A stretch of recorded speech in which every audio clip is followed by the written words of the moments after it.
The following program deals with a controversial subject. The theories expressed are not the only possible interpretation. The viewer is invited to make a judgment based on all available information.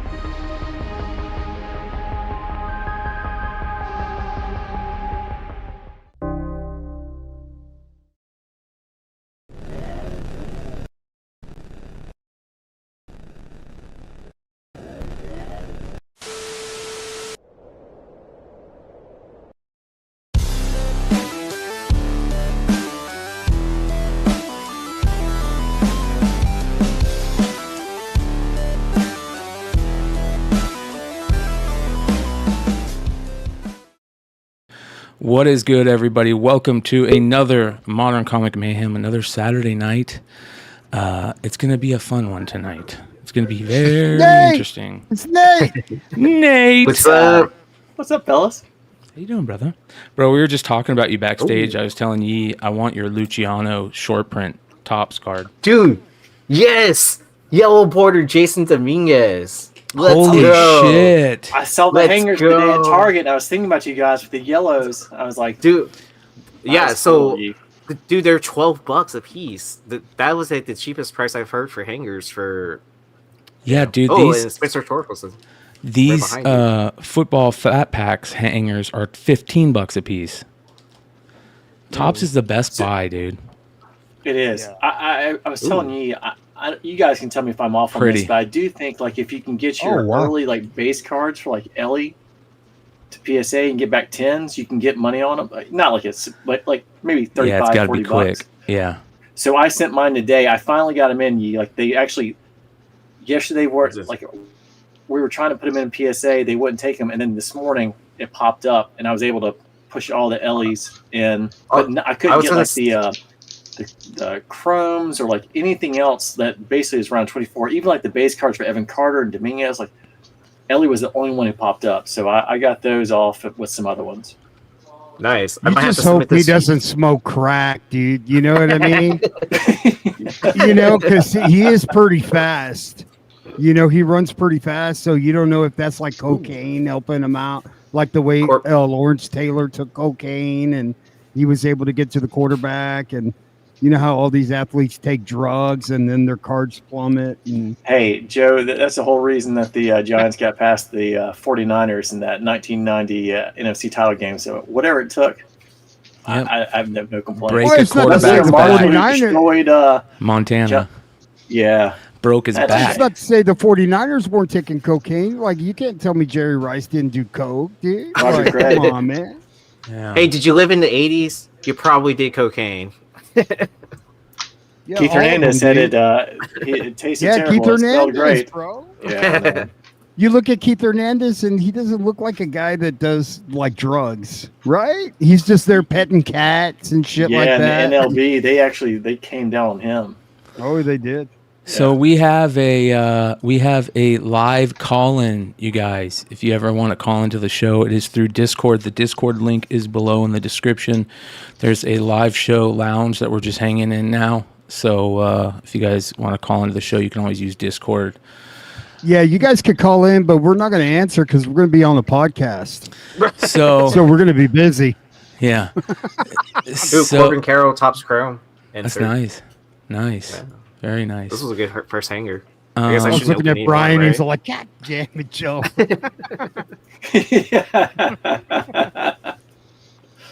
No, I pulled two Sal Frelick autos, and one was on the Chrome, like the 89 35th anniversary. It was the Mojo, and it was to $199. And I pulled one with the stars on the background, and it was to $299. It was funny. I was opening packs with two other guys, and one guy got the Ellie, and one guy got the Evan Carter with like the home field. It's not a home field advantage, but it has the World Series background. So there was a lot of good stuff coming out of the Topps packs. It's been a lot of fun to rip so far. Look how beautiful this card is. This card was up. As soon as I saw that, I was wondering if that was yours. I wish it was mine, dude. I wish. I wouldn't put it up for sale. You can only pull those. You can only. I saw the eBay listing. I was like, I don't think that's his. Yeah, you can You only pull the that in clear. hobby, right? Yeah, clear acetates you can only pull in hobby. They're limited to 10. And look how Like, I don't even think that it's is a a jumbo, fucking right? beautiful card. Well, that looks good. Look at this. Is there a way for me to go to the next image? Oh, yeah, right here. This is the. I don't Yeah. like these. I'm not a fan of these. These Easter Oh, ones. that's the Easter egg. Or Yeah. right? Yeah, Yeah, I don't like the. I don't the like holiday any of cards. those. Look at this. Hey, go on the Topps Instagram. They put all the base parallels, like all the what the rainbow is. Yeah, with Bryce Harper. Yeah, I'll go Yeah. grab that. I'll grab that. But look how good this insert looks, That dude. is awesome. That black Oh, yeah. border. Yes. I will tell you, I pulled a black border auto, and it was, man, the corners were just ding to hell. So black borders are only in hobby and jumbos. Yeah, this is it. If you can see it, Hold on. I mean, like right off the bat, this is straight out of the pack, and you can tell like the corners, Yeah. the top. Oh. Ooh. Oh. Yeah, Wow. seriously, Oh. Yuck. Look at how good Good thing it's not anybody. the team logo ones look. Yeah. Yeah. I didn't realize how rare they were. I pulled one, and when just being there during the day and people open packs, that was the only one I ever got pulled. But it wasn't anybody big. It was George Kirby, I think, for the Mariners. That might be one of That's the a beautiful prettiest card. Topps cards I've ever seen in my life, dude. Dude, this What's set that one is right there? fire. Yeah, the Dominguez. It's got Yeah, the the Yankee logo, and it's like the dark blue, and it's got the neon just hits perfect. His pose is perfect. That's a good card right there. So you wonder where this shit has been, dude. Like, why haven't you been making cards like this? This is what pisses me off. Like for the last 3 or 4 years, Oh, like I the love that Topps card so cards much. haven't been really that attractive, and then It's like, getting me giddy. they hit it out of the park. They hit it out of the park with this. I'm like They a really little did. kid. Dude, I can't wait for Chrome. Dude, the funny part is, like, I don't know if you guys noticed, but Caminero and Marte, they're not in the base, but their rookies are in. Yeah, and the silver packs, bro. Yeah. Nate, you posted your hits from the jumbos, and I immediately. This was last night, and after looking at them, I immediately went on a 4-hour just constant looking at next card on eBay because they're so beautiful. This might be the most beautiful card set I've seen in 10 years. Right? I about to say, I did not pull one Independence card. Like, those are so beautiful. Like, I'm dying for one of those. King Griffey Jr. 89. Kid. I do like man, that. set. hey, Yeah. hold on, Aaron. Aaron, let me see that card real quick, dude. Put it closer. Hey, Brian, here's the Luciano, like the gold bat. Like, it's, if this guy ever actually does anything, I'll take a picture, Joe, and I'll send it Yeah, to you. send it to me, dude. Send it to me. it Yeah. is a beautiful card, especially with the that black top. Like, it's Oh.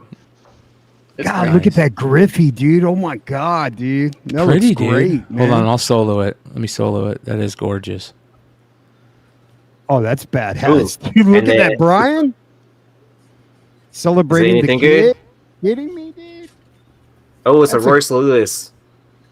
Those Like are the Rainbow gorgeous, Sword. dude. I did pull Yeah. a Encarnacion Strand rookie gold. Yeah, God that's damn it, I gorgeous should have too. went and got a box today. I want a red one of those, Nate.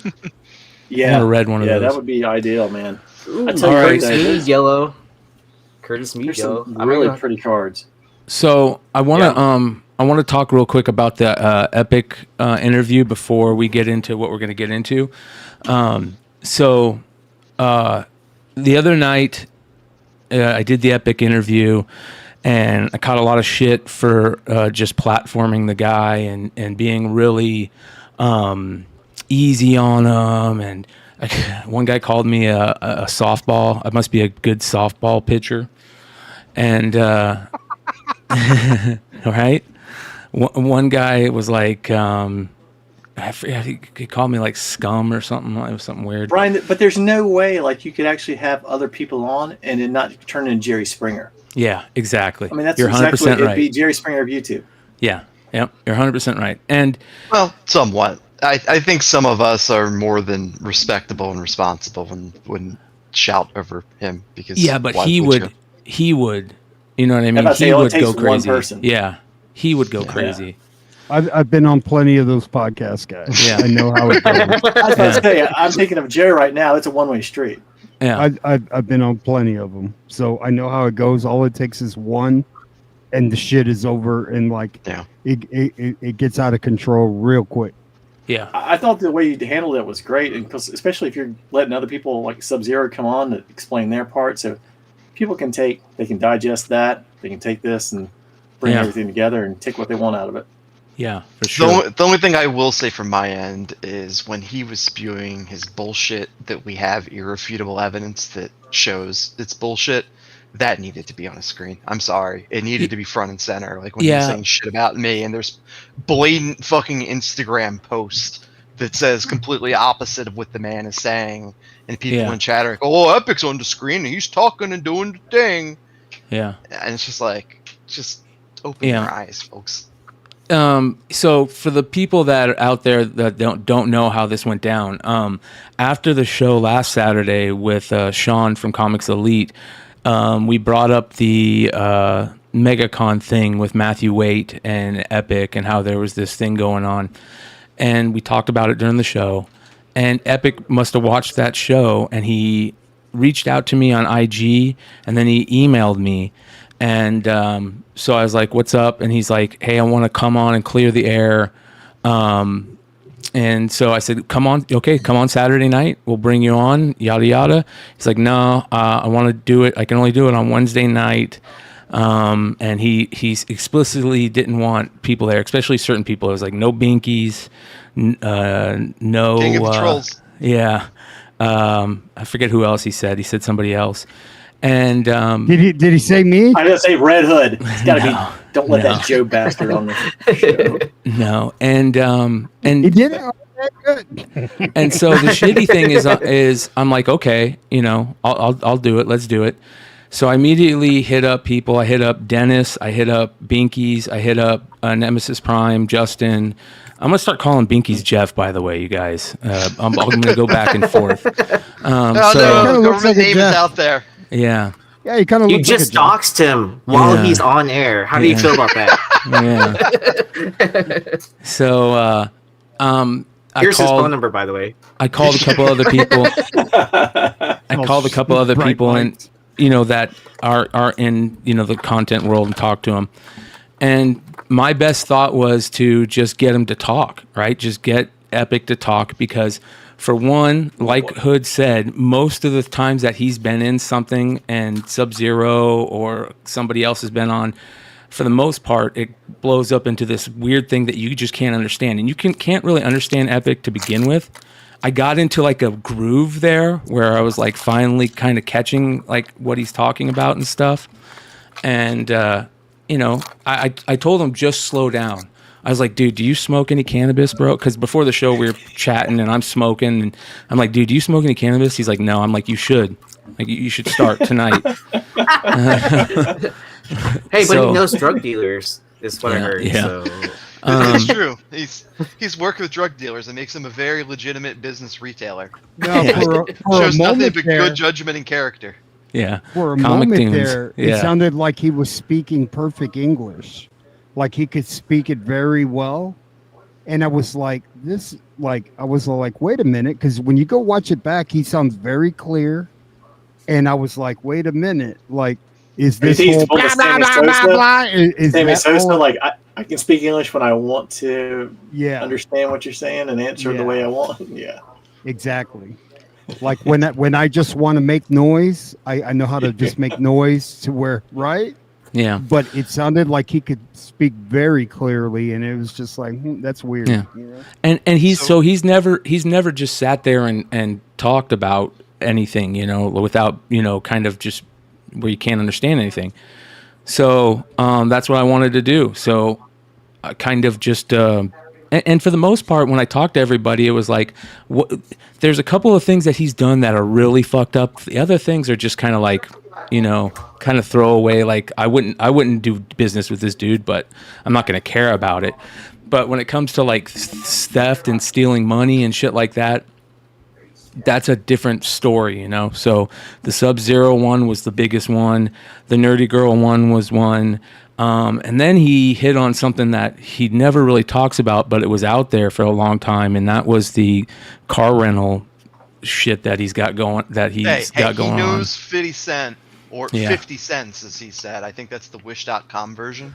Yeah. So he's a very important person, guys. Very important person. He knows celebrities.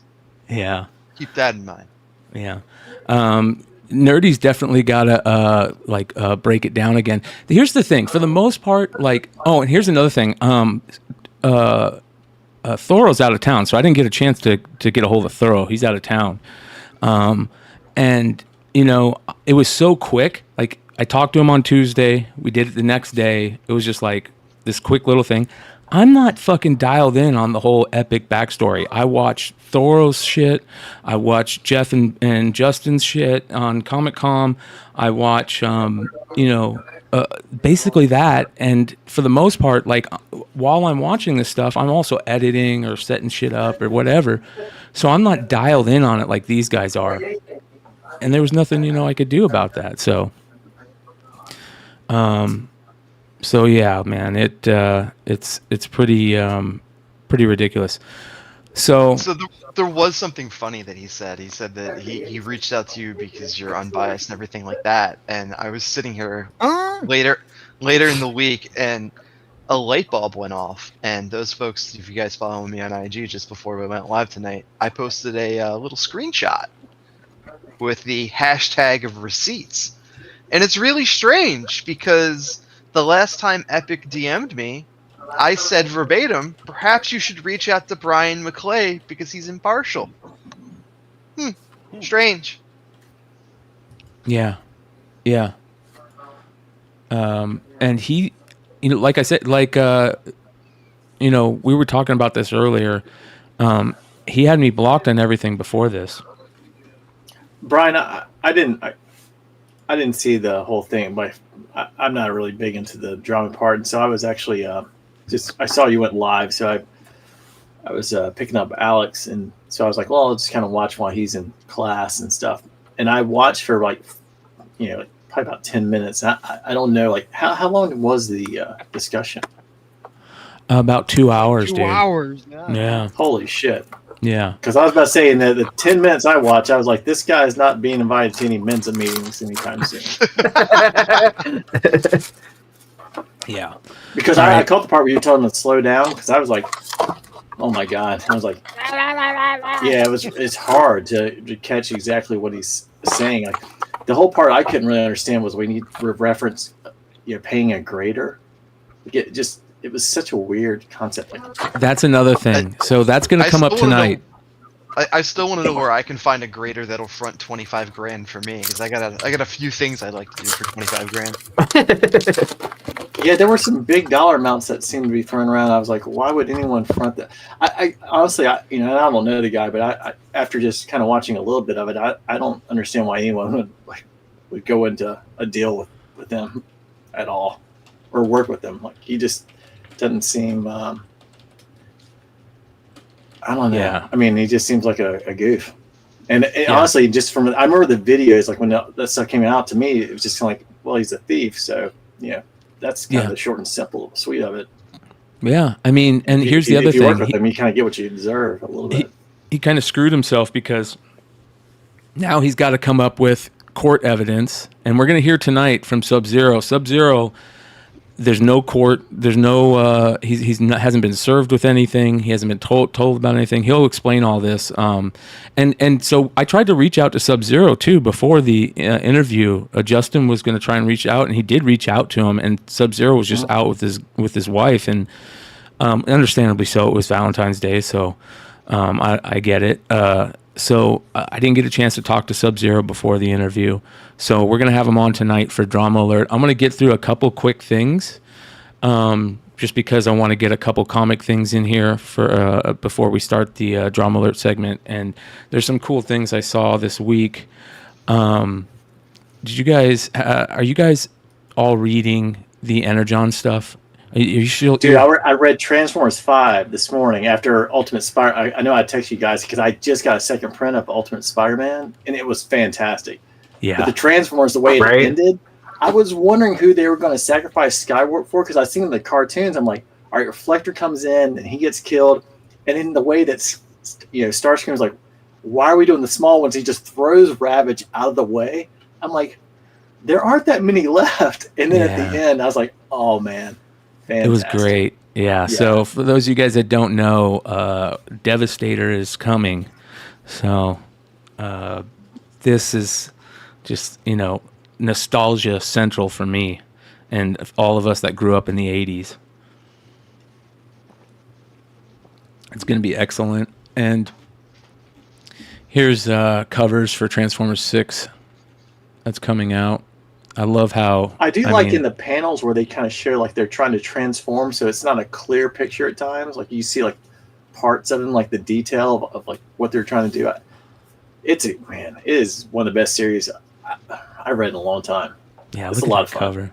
A lot of fun. They're doing an Energon Universe special, I think. Did you guys hear about that? They're supposed to be like this Energon. I thought there was going to be like a free comic book day. Something or another for it. This right here. Skybound Image and Hasbro announced Energon Universe Special 2024 #1. There you go. Oh wow! Like they used the axe and the is from episode 2. That's awesome, dude. More than meets the eye. Yeah. The Mutanimals, is that what they're called? I was about to say that's the guy. They're from season 4, back after like when Rodimus is. Yeah. Carrying the Matrix. So. Very interesting. Very interesting. It's beyond amazing, this series. They're doing a really good job. Daniel Warren Johnson, though, is going to quit doing the art. And there's talk that he might be leaving, right? He's leaving the writing also. I think if he's leaving the art, that's okay, as long as he's doing the writing, because he's, the way he's introduced everything. I'd want to keep it consistent, but. Yeah. Yeah. Did you see the G.I. Joe cover with the Alley Viper? No. There's a new cover for G.I. Joe. Is it 304? Or is it the one that's on FSC? I think so. It's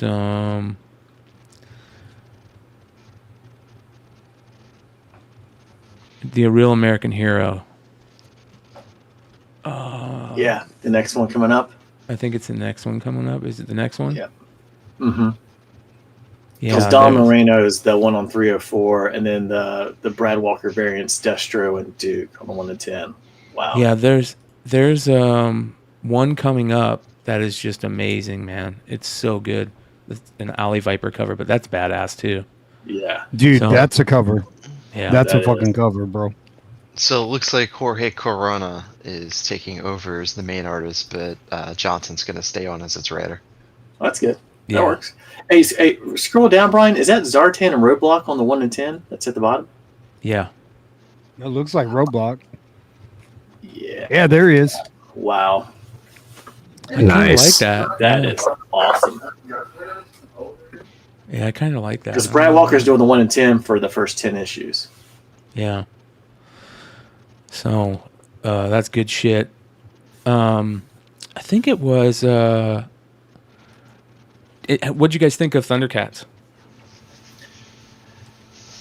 I think the story's okay. I think it gives detail on some of the things that they didn't explain during the series. Because, like, for example, like if you remember like how the cartoon started, Lino was the same age as Wily Kit and Wily Cat. And the comic explains as to why he aged faster. But the problem is, if you look at Tigra looks like a professor I had back in like college. he just, the art is really... It's the mustache, isn't it? Yeah, it's just... I think if the story goes well, that's fine. I can kind of go through it, but it's just the art. It is.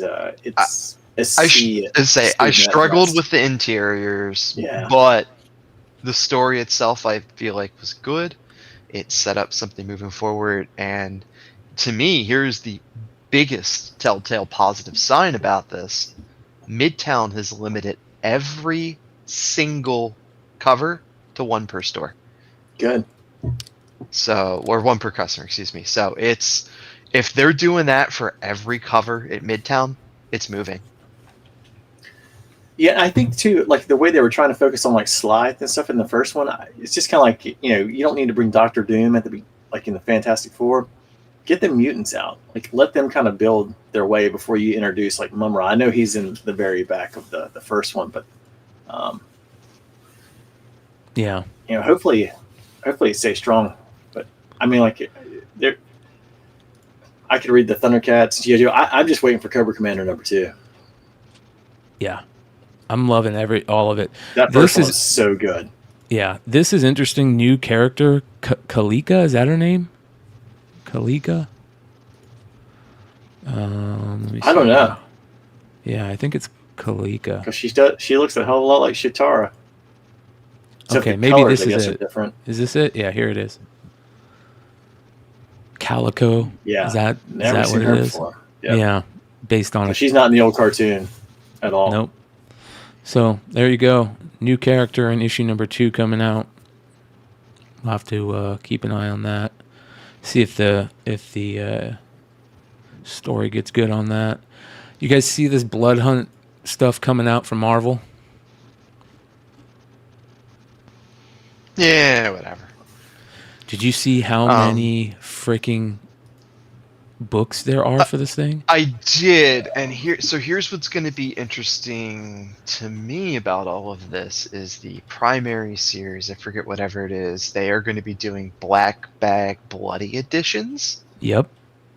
Which is like kind of the first time in a long time that Marvel's really embraced that. With new parts of the story and new pages. Yeah. Yeah. So it should be interesting to see how those sell, how people react to those, and you know what goes on from there. There's like 45 something books. That's not unusual though. I mean, how many books was Secret Invasion? Because I feel like that was 445. How much do you think? What is the cost of the Red Band editions? Probably. You think they're gonna be like $10, $8? I thought they said that they were gonna bump it by $1 from the regular covers, so probably $7 or $8. If I were to guess, somewhere in there. Interesting. Oh man, that's a lot. It's a lot of stuff, and it's all vampire shit. We're gonna get vampire stuff. Yeah, well, I mean, I've been saying for a long time, Marvel is drifting more towards horror anyway. It makes more sense. Horror's, frankly, if you're looking at other production means, horror's cheap. So it's an easy cross. Well, I'll say this. They ruined probably one of the most beautiful Alex Ross covers I've ever seen by putting that fucking Blood Hunt thing on there. Even the trade, even the Fantastic Four trade looks good on this. But they put that damn Blood Hunt on there and ruined probably one of the best covers you'll ever see. Fuck. That's gorgeous right there. I don't think there's ever anybody that's been anywhere near Alex Ross's level for comic book artistry, other than Frazetta, in all honesty. And I just don't think I still remember when Marvels came out back in the 90s. Like, the acetate there was cover. nothing like it. Nothing like it. Hey, thanks, Nate. I got it. Oh, yeah, buddy. I love it. Oh, Fantastic. shit. See this, Brian? 84 Dunros rack pack with strawberry on it. Yeah, dude, that's amazing. That Mama! is gorgeous. Wonder Both Twin got powers one. activate. Yeah, man. Shaped like a New York Met. Mama, it's Wonder Twins. Shape of Greg Jeffries. Nate. All right, we'll see how that all They're plays out. dead. They're Americans. I mean, I haven't seen any interiors or anything like it, but the general, and obviously, you take it with a grain of salt, comic media is going to push comic books, but people seem to be fairly receptive, and they seem to say it's going to be a lot more violent than what we're used to.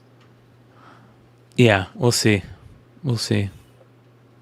So this kind of the LE blue border. Nice. That's a cool card. Yeah. 84 Open it up. Nate. Open it. Open it. All right. Let me send out this link here, and we'll get into drama alert. Yeah, I will tell you on like eBay, because I pulled. There's one with like Betts no Tani, and I pulled the gold on that, and I was trying to look at some of those, but like, it's just like the old like Otani's, the Ellie's, any Reds team card that's got a different parallel. Good card. Good card. So Corbin Carroll blueprint, and then I also pulled a Otani blueprint. Dude, I love the sets. I really do. I'm a big Stadium Club fan, and the only thing that bothered me, I sent you guys a picture, like the Corbin Carroll parallel where he's batting is so much better. Like it is such a beautiful, beautiful card. And the Mariano Rivera, where Jeter and Posada are coming out to take him out of his last game. Those are just beautiful cards. But this top set's incredible. I still want a Bobby Witt mullet card, the short print. Yeah. Oh, I forgot to tell you, I did pull a Babe Ruth photographer's proof. 1 out of 2 every case hits. So the Ellie's in. I sent that in. I sent a Fernando Tatis image variation for Heritage for 22, where he's got they give the big gold chain when he get the home run. Oh, yeah. And I'm trying to remember what else. You guys, I sent.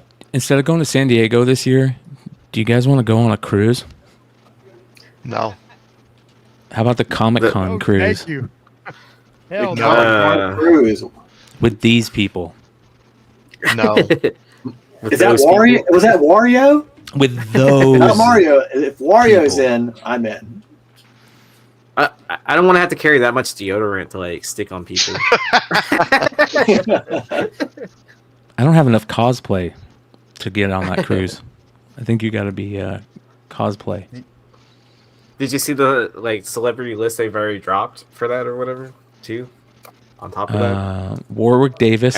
I thought he died for some reason, and I feel terrible for saying that. I hate that I say that. I thought he did too. Or is that the R2D2 died, and this is he's Wicket. Oh, that's what it was. R2D2. Yeah. George Takei, Ernie Hudson. He's hunting the ship. Mary McDonnell, Felicia Day, Rob Perlman. I used to think Rob Perlman was a badass because of the movie City of the Lost Children. And then I saw that, and I thought that was a bartender or the waitress from Cheers. Was that Rita Perlman? Close enough. Oh my god, dude. Yeah, dude, I'm right there with you. Can you hear me out? Hold on, I didn't mean to do that. Okay. Well, that was a fast drama alert. Yeah. That was a tough one. What you all think in chat? Let us know. Yeah, that was quick. All right, and then check this out. This was kind of cool. Look at this fucking hot toy. Look how badass this is. Yeah, I'm sure it's $700. Are they that expensive? Dude, they're expensive. Yeah, I mean, on the low end, it's like what, $500 or something like that. 4 to 5 is typically the low, and I'm just looking at the articulation and other stuff. It's probably $700. And I'm not even joking when I'm throwing that number out there. Oh my god! And then the store is probably paying $600 or something like that to put it in their store. Yep. Yeah, because I think they only get retailers only get a 20% discount from whatever MSRP is. So there's not a lot of room on that. Dude, this thing is badass. Look at this. That is so sick. I wish this wasn't that expensive. That is kind of ridiculous, man, to be honest. No, thank you. Yeah, that's toys these days. But you can pre-order it for $285. Really? I knew that's just your down payment. Oh, Jesus! I was about to be like, holy shit! It's crazy when you actually see all these toy companies, and they have their own line of credit that they work with, like Synchrony or whoever it is. So that way you can break out all the different payments, and so that way people can get the Eternia set, and they can get the Thundercats playset and just one after the other because they get hammered with the Ghost and HasLabs and one after another, and so I was like $500, $700, and it's just one. It never stops. Dude, check this out. These guys do that shit with the toys, and then take those badass pictures, and they script it all out, and they film themselves like hitting stuff to match the emotions. What a great This is job. the type of shit kind of like. So surprisingly, it actually full cost is that $285. Oh, not bad. Well, it's still. And if you're a fucking member, lot. you can get all of $14 back in Sideshow rewards. Oh God. And I'm out. That's still a lot of money, man. I mean, it's a ton. I will say, so Sideshow figures, my experience with them is, in the box, they're great. When you start taking them out, they're not worth the money that they cost. But like presentation-wise, out of the box, they're pretty fucking awesome. Here you go, Yeah, bud. I ordered one. I haven't come in yet. It's the if you guys remember the Obi-Wan series, it's when Anakin gets hit with the lightsaber. Oh yeah. And Yeah, what the fuck is it's that? so it actually it shows like the helmet broken. You can see him throwing through, and it glows. It's supposed to come out this year. I think went on order at the end of 2022. Hey, check that shit out, Nate. Look at that. Hey, it looks something like you have a little bit. Yeah, but that one looks a little bit better, dude. Look how Yeah, I'm cool trying it to give is. you It's all credit. 3D printed. He gives the file on how to do it on the Specs. site. If there's anybody that wants to do it, it's called Landspeeder Luke. Is where I saw this. Landspeeder Luke and Funky McClunky, they're really good with that kind of stuff. Because That's Funky amazing. McClunky he actually just started his YouTube channel. I think like a week or two ago.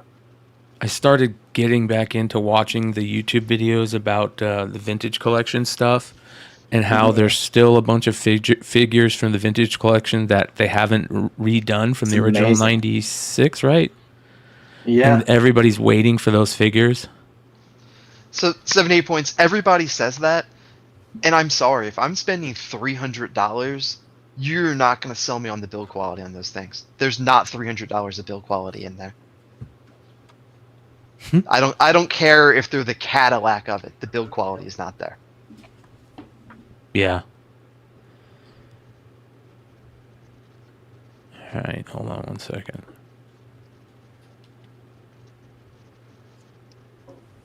So I finally pulled the Ellie De La Cruz out of all those. I opened the mega box and 3 hangers. Which one did you get? Last pack was the base Ellie. Nice. What a beautiful I card. will tell you guys. Base I don't know if you was pick this up. If this is for everybody, if you open up a jumbo box, or you see a fresh jumbo. The first pack to the left has a relic in it every time. Really? I watched it countless times, and every time I was like, before you open that, I was like, every time, first pack to the left, 5x5, very top. So if you see somebody open one up, if you can get one before they stack them out or change anything, get the first pack to the left. At least you'll get a relic. Hey, I didn't know Adam Hughes did this. Yep. He did a See bunch of this? covers during that run. Yeah. Yep. Totally, I was like, okay. Yeah. That's good shit. I mean, I probably did. I just been going through my long boxes and just pulling out bullshit, Yeah. I'm a hoarder. Hey, do you have this, Brian? Which one Weed is that? Magic. No. Weed Magic? No.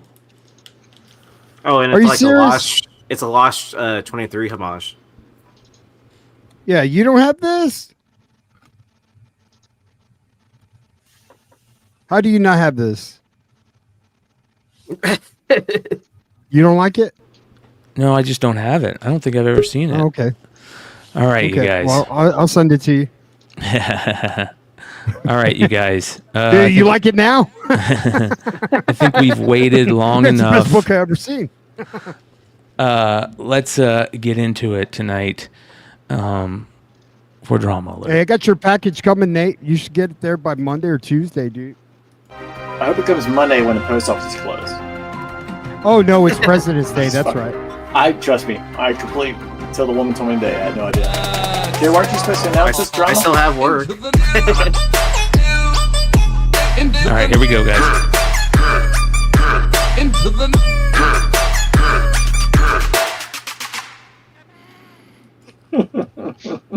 All right, we're gonna bring in. So again, we're hearkening back to the epic stuff. For those of you guys that don't want to hear about the epic stuff, come back in 45 minutes or an hour probably. So Go bake a pizza. Yeah. So interview was the interview. Most of you guys saw it. SUBZERO, one of the first things that I started noticing in the chat was people are like, you're not going to give SUBZERO a chance to talk. You're not going to give SUBZERO a chance to talk, this and that. Well, we're going to give SUBZERO a chance to talk. So let's bring him on here. What's going on, brother? Yo, what's good, guys? What's good?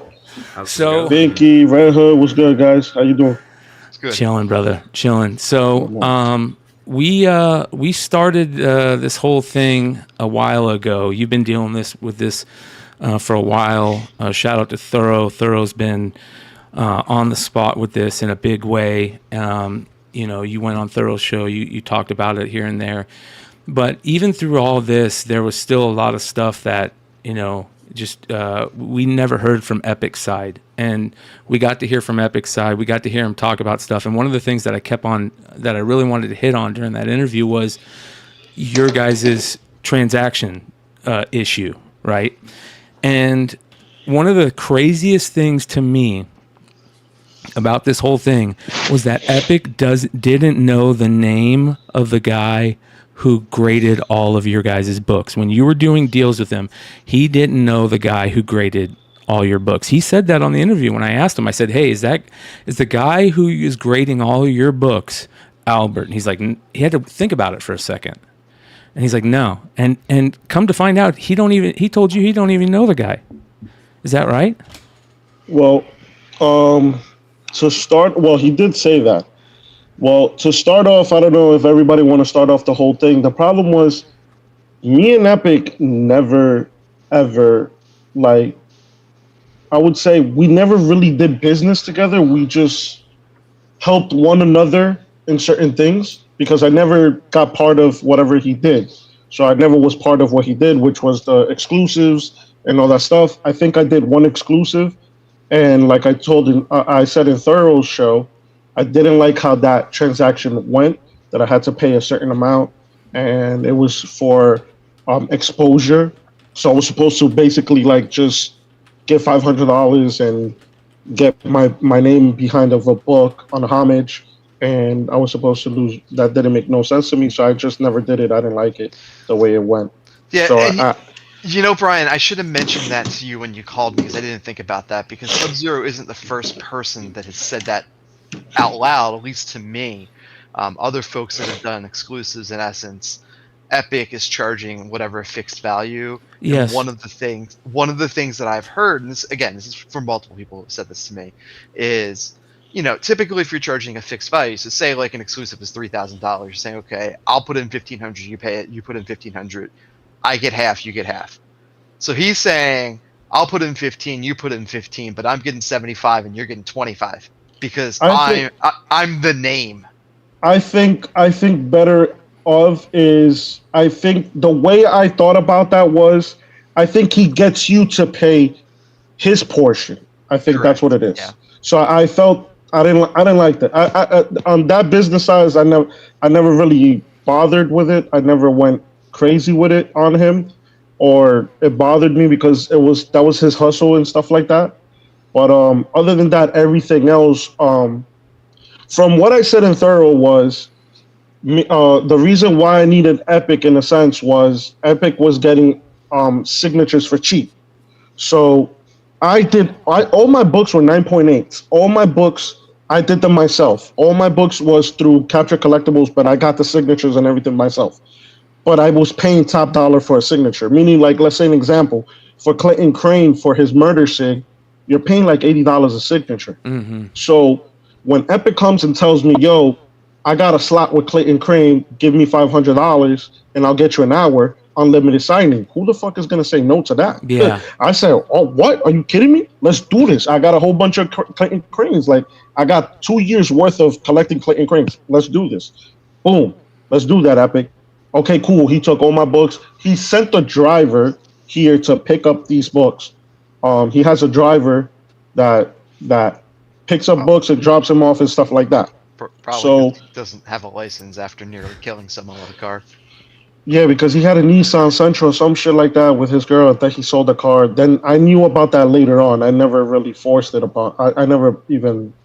The thing here, nobody ever said anything until I started saying something. And the only reason why I said something was somebody called me out of the blue and said, "Yo, I hear that you're having an issue with Epic.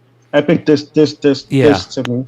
And I'm like, "Are you fucking kidding me?" So I called Epic. I'm like, "Yo, you've gave me this whole year wrong tracking, fake tracking. My boy came from Arizona because you said, yo, a whole bunch of books is coming in, and my boy paid like $600 to $800 in a ticket to come all the way over here from Arizona because we was gonna go over all the books and whatever needed to be paid, we was gonna pay it, no issue." Epic gave us a tracking. My boy was here sleeping in my apartment, at the time, apartment, because now I got a house. So apartment. And Epic gave me fake tracking that was supposed to be his blue CGCs came in. He thought it was my books. So that was strike one. He did the same thing again with fake tracking, gave me a tracking and said it was a bunch of books. It was supposed to be my books that the grader sent. And it was his and by books. the way, you've never books. heard of this grader, by the way. You don't know who this grader is this whole time. When he told you in your show that he gave me the number of the grader, that all that stuff, I don't know who the fuck this grader is. So when I New York Comic Con last year, because we're in 2024 right now, so 2023, New York Comic Con was the last straw. I said, yo, Epic, besides everything, all this shit, bro, I already need my books. This shit has gone too long. I got blue CGCs from when I first met you that I have not received. People receive blue CGCs in 2 to 3 weeks. It's already been a year from those blue CGCs. The thing that he said in your show was all the books that were on my floor in his house that he bought them, bullshit, because some of them are customers' things. So therefore, I can't sell something that's not mine. Some of them are somebody else's.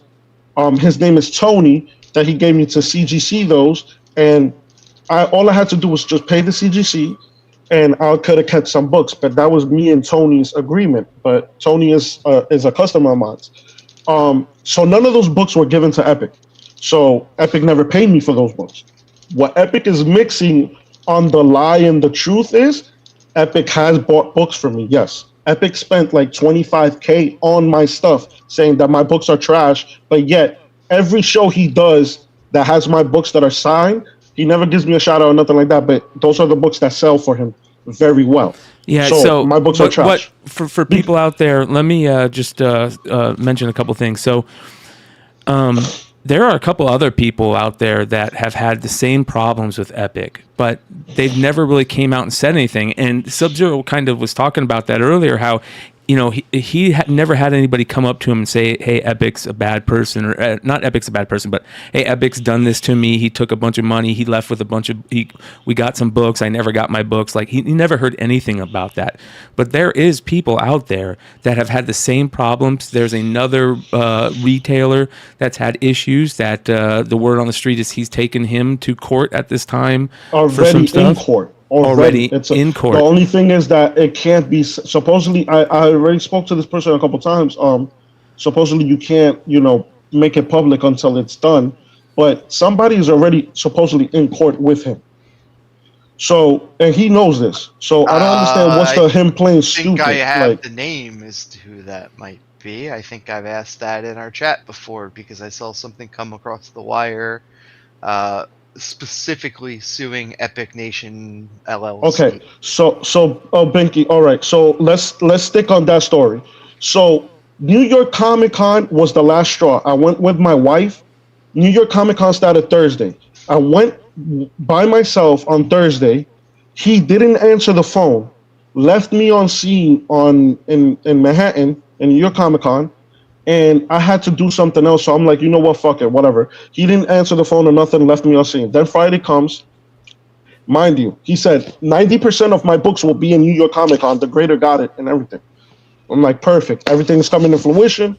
Let me tell my customers and all this shit. We got everything there. So now Thursday, Friday, I go again. He does the same thing. Yo, the grader's not here right now. He's running around and stuff like that. Come Saturday. I'm like, all right, you know what? All right, cool. Whatever. I'm going Saturday anyways because I got to talk to Capture Collectibles myself. So I'm like, you know what? All right, cool. So now comes Saturday.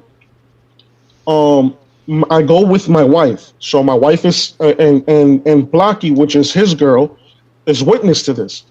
So I go Saturday. He's like, yo, let's go see the grader. He gives me hi, 5-5. Takes a picture with me and my wife in his phone. Takes a picture that we're in Comic-Con. Cool. All right, cool. We're walking to the booth.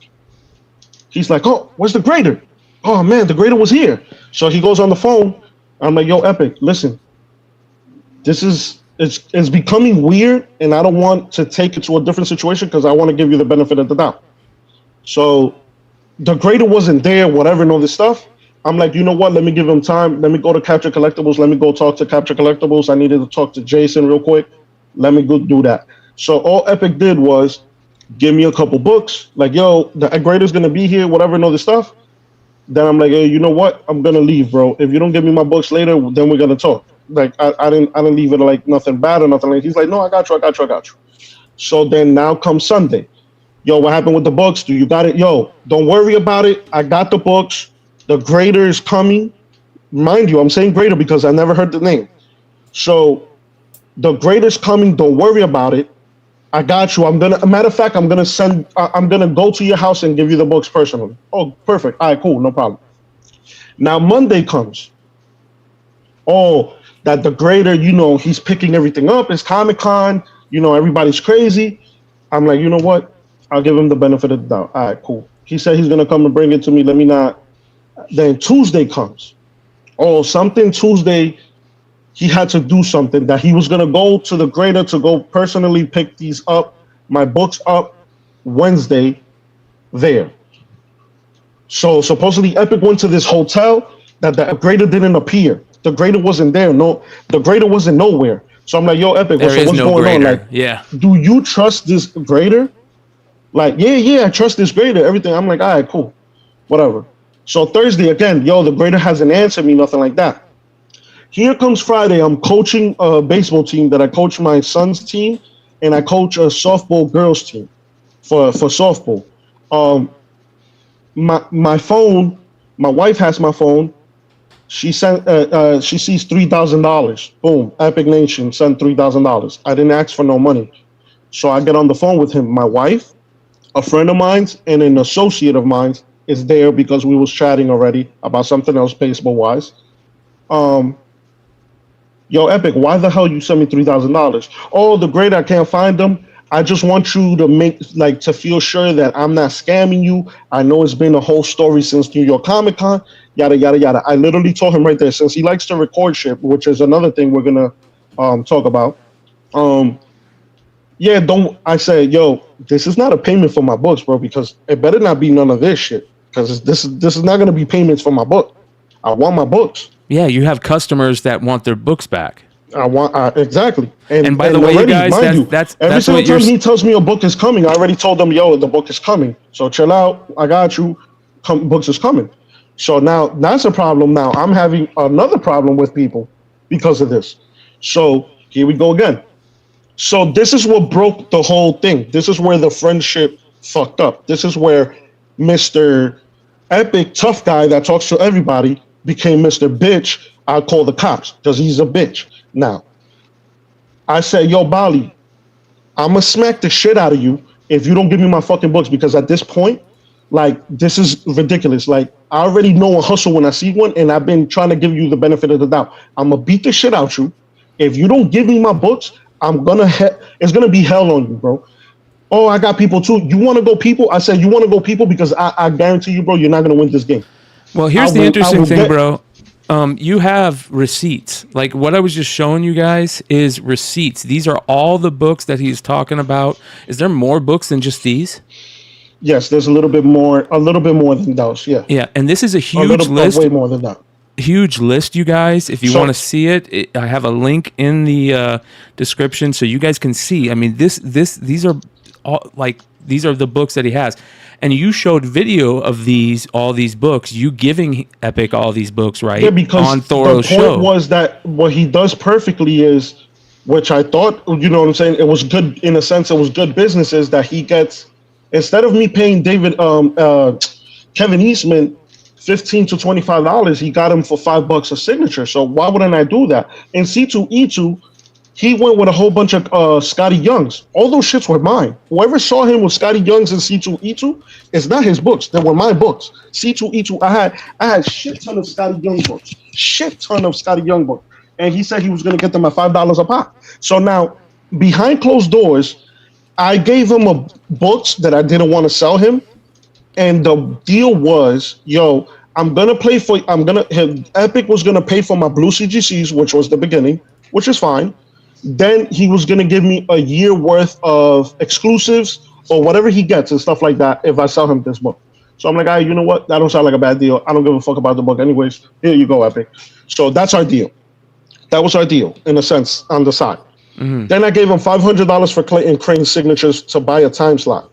Then I gave him $350 to sign a book with Sons of Anarchy. That was my book. And then John Berthel, which I gave him money as well, John Berthel, to get some Clayton Crane's book, which was supposed to be Clayton Crane and John Berthel, Punisher guy, the actor. So all these books, and mind you, a lot of books. I know that you can't guarantee people 9.8s, but all my books are 9.8s. I understand there's 9.6s, 9.4s, but one day he just slipped up and he said, yo, your book's 8.5 and shit. Like, I'm like, bro, who the fuck you talking to? Like, I'm not dumb. Like, I know my books. Like, I know how to look at books. I'm not perfect, but I know about books very well, that I've been getting 9.8 since I started this shit in order to know my books. So don't come with that story that I got low grades or nothing like that. So now I said, yo, the number that I threw out there wasn't a number that I just threw out there. If you see the list, I said, yo, I want 50K. So now what I told Bryan was a personal story. I said, I was locked and loaded to go to Epic's house to beat the shit out of him. I was going to go and beat the shit out of Epic. So my mother and my father spoke to me and told me, yo, take a loss. Business, sometimes shit happens. It's a lesson learned. So I said, you know what? That's right. It's a lesson learned, because I shouldn't have allowed Epic in like that. I never leave people in like that, and I let Epic in like that to be soft. And specifically, you know what? Lesson learned. Specifically, one of the things that you're talking about is, and he talked about this, a big deal is when you called him, and there's the recording, he's got that recording where you called him and you said, hey, give me 50,000, and then you said, no, give me 30, I think. Right. So I told them, hold because if you add this, can I pause go ahead, Binky. Yeah. And it's not about this. I see Epic is in chat, and I see B. Geroni is in chat, and we're talking about receipts. So, Bryan, can you do me a favor? Yeah. You don't have no fucking receipts, bro. Yeah. No. Hold on. The link I got it, right? Do you want me to show it? Please? Yeah. Yes, please. Because Epic, you're here. B. Geroni, you're here. Epic, who is James Struss? Because here's civil litigation. That's Dr. Doom. Yep. So here is a civil litigation lawsuit for comic books on 9/6/2022 against Epic Nation Collectibles LLC, also Baliram Ramkazum, who is you. So let's talk about receipts. Let's talk about these things. Here you go. There's people who are constantly saying there aren't receipts. You want a lawsuit? Here's a lawsuit. There's a date. There's a courthouse. There's names. And there's who are they, Epic? Yo, and everything he said on your show the other day was a fucking lie. He never did anything he said. The best thing he said that was the truth. He did help me out in certain things. That was the best thing he said. That was the truth. Everything else is delusion. My wife was laughing like, is this fucking retarded ass person serious? Like, is he serious? And the funny thing to me is like, bro, me and you are gonna meet face to face one day. You're lucky enough that you're walking around. Now, the bullshit that he said that I've been taking pictures and stuff, bro, the only day I was going to go and beat the shit out of him with a whole bunch of people that he don't even know, I was going to go and beat the shit out of him. And my parents stopped me and said, yo, bro, you don't live that life no more. Chill the hell out. You got kids. I said, you know what, Mom? You're right. Let me respect it. Cool. Let me not do nothing. I'm going to take a loss. But I said, I'm not taking two losses. I owe people books and I owe people money. So Epic got to pay me that. So I said, Epic, listen, you already gave me $7K total. I didn't agree to none of that.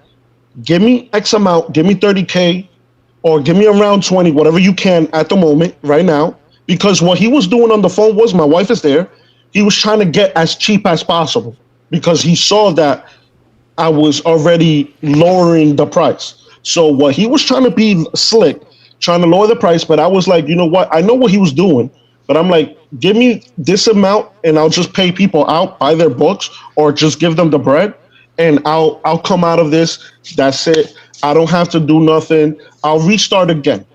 I'll restart everything again. It's gonna be a huge loss for me, but I'll restart again. It's worth me not going to jail for this dumbass guy because I was gonna beat the shit out this dude, and he don't understand the implications of this shit because seriously, it's fathom how crazy and delusional and stupid he is saying what he said to your show. So one of the things that he did say, and this was one of the big things that I told him during the interview, I said, you know, one of the big things that we're going to have to find out about is this lawsuit that he supposed that the greater between you guys. So there was the triangle of you, Epic, and this greater that we don't know about. That the greater I don't make no deals with no greater. Yeah, exactly. So and the Epic says that there's a lawsuit that the greater has against you. Have you been served for any kind of lawsuit? First of all, I haven't been served or nothing. How can you sue somebody that I never did business with? That's number one. Number two, so what you're telling me, he's suing me, right? So then the people that I owe books are suing you, Epic. So that makes sense? They're not suing you. They're suing me because I made deals with them. They made deals with me. So I don't know this grader. So now, this is the funny thing. I went to Albert online on Instagram. Somebody gave me Albert's name and everything. And I asked Albert, yo, listen, Epic is acting like this and doing all this shit. If you have my books, let's solve this between me and you. What Albert did was block me. So is the greater Albert? I have no idea. Now, I was going to find out in the JewCon thing that happened. And then I saw that our names and all this stuff is put out. And I know myself. Epic is going to say something stupid. And Epic doesn't know. Epic hasn't seen me really in a phase that I will beat it. Like, there could be a cop there. I'm going to go to jail, but Epic is going to the hospital with a broken jaw from me. So I didn't want. That's what I'm trying to avoid because I could have seen Epic at MegaCon. I was going to go to MegaCon, but it was going to be crazy in MegaCon. So I was like, you know what? Let me chill out. He think he has people. He don't understand what he's messing with. So and the only thing that's saving him was. I don't want to go to his place of business because what he did was Bryan Epic is in chat throwing out names, by the way. Yeah. Throwing out names of who? I can't see that. I guess I don't know. I'm assuming that that's your legal name that he just threw out. Who my? Wait, where'd it go? He just clicked out. He just clicked out. Docs that quickly. I scared him that much, right? Yeah, for coming back. It was the lightsaber. Yeah, he'll be back. I think he accidentally pressed the wrong button. He went to go. I think he was trying to look at the chat. Yeah. Yeah. Oh, and accidentally hit like Leaf CD or something like that. Yeah. Yeah. But yeah, Epic. So if I'm making up lawsuits and paperwork on unicourt.com, really? That's your statement? I'm making up a lawsuit that's published on a website that tracks public court cases. Yeah, that 100%. That's what I'm doing in my free fucking time. In all honesty, like he needs to come up with stuff like that, right? Like he should have given me that public record for the case that his grader has. You know, I didn't think to ask for it. I apologize for that. But I'm not no fucking journalist. I'm a YouTuber, you guys. I don't, a stoned YouTuber at that. So, SUBZERO is, he's trying to come back in. His thing's messing up. Maybe his, and Epic, you're right. died. I am a no one, but you know who else is a no one? You. So congratulations. We're all no ones together. But I'm not being sued by James Struss. These are a lot of books, man. Do you see how many books there are on this thing? Look at this shit. I mean, and there's a lot of customers. Like, how much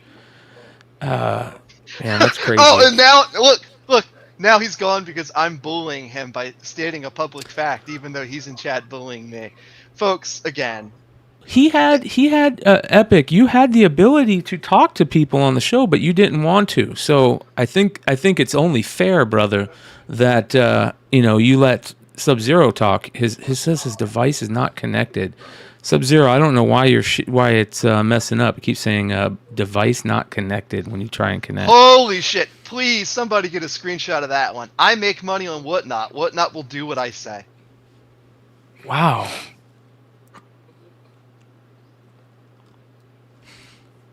Interesting. Yeah. Yeah. Oh man, I hope the chat starts saying like Jerry, like saying out Jerry. Somebody get Steve Wilkos on the line. Oh, what is this? Eric Hurd says not related, but another instance of a lawsuit. What is that? I can't see that. Let me look that up. How can I get to that? I can do this, and then I can do this. Yeah, there's another one right there. So that specific lawsuit there, that David Soares one, that is the car accident that I spoke of previously. That he claims is a nothing, and the guy was high and everything else. Which, by the way, I hope somebody has an actual audio recording of Epic saying that person was high, because if they weren't and that guy's lawyers hear that, they're going to have a field day on that one. Yeah. Let me see here. Hey, Yee, check your mic, bro. Check to see if you have the right mic working. SUBZERO's trying to log in. It just keeps saying they will need to connect their mic or cam before you can add them to stream. It's not recognizing, for some reason, it's not recognizing SUBZERO stuff. So, listen, I think in all honesty, at this point, let's see here.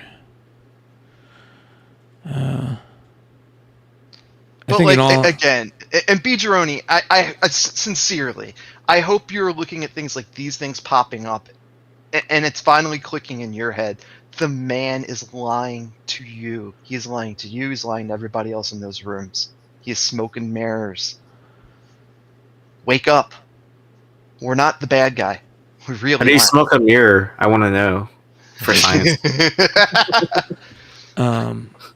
All right. So I think, in all honesty, this doesn't look good. For Epic. This was always the thing that never looked good for Epic, was the SUBZERO stuff.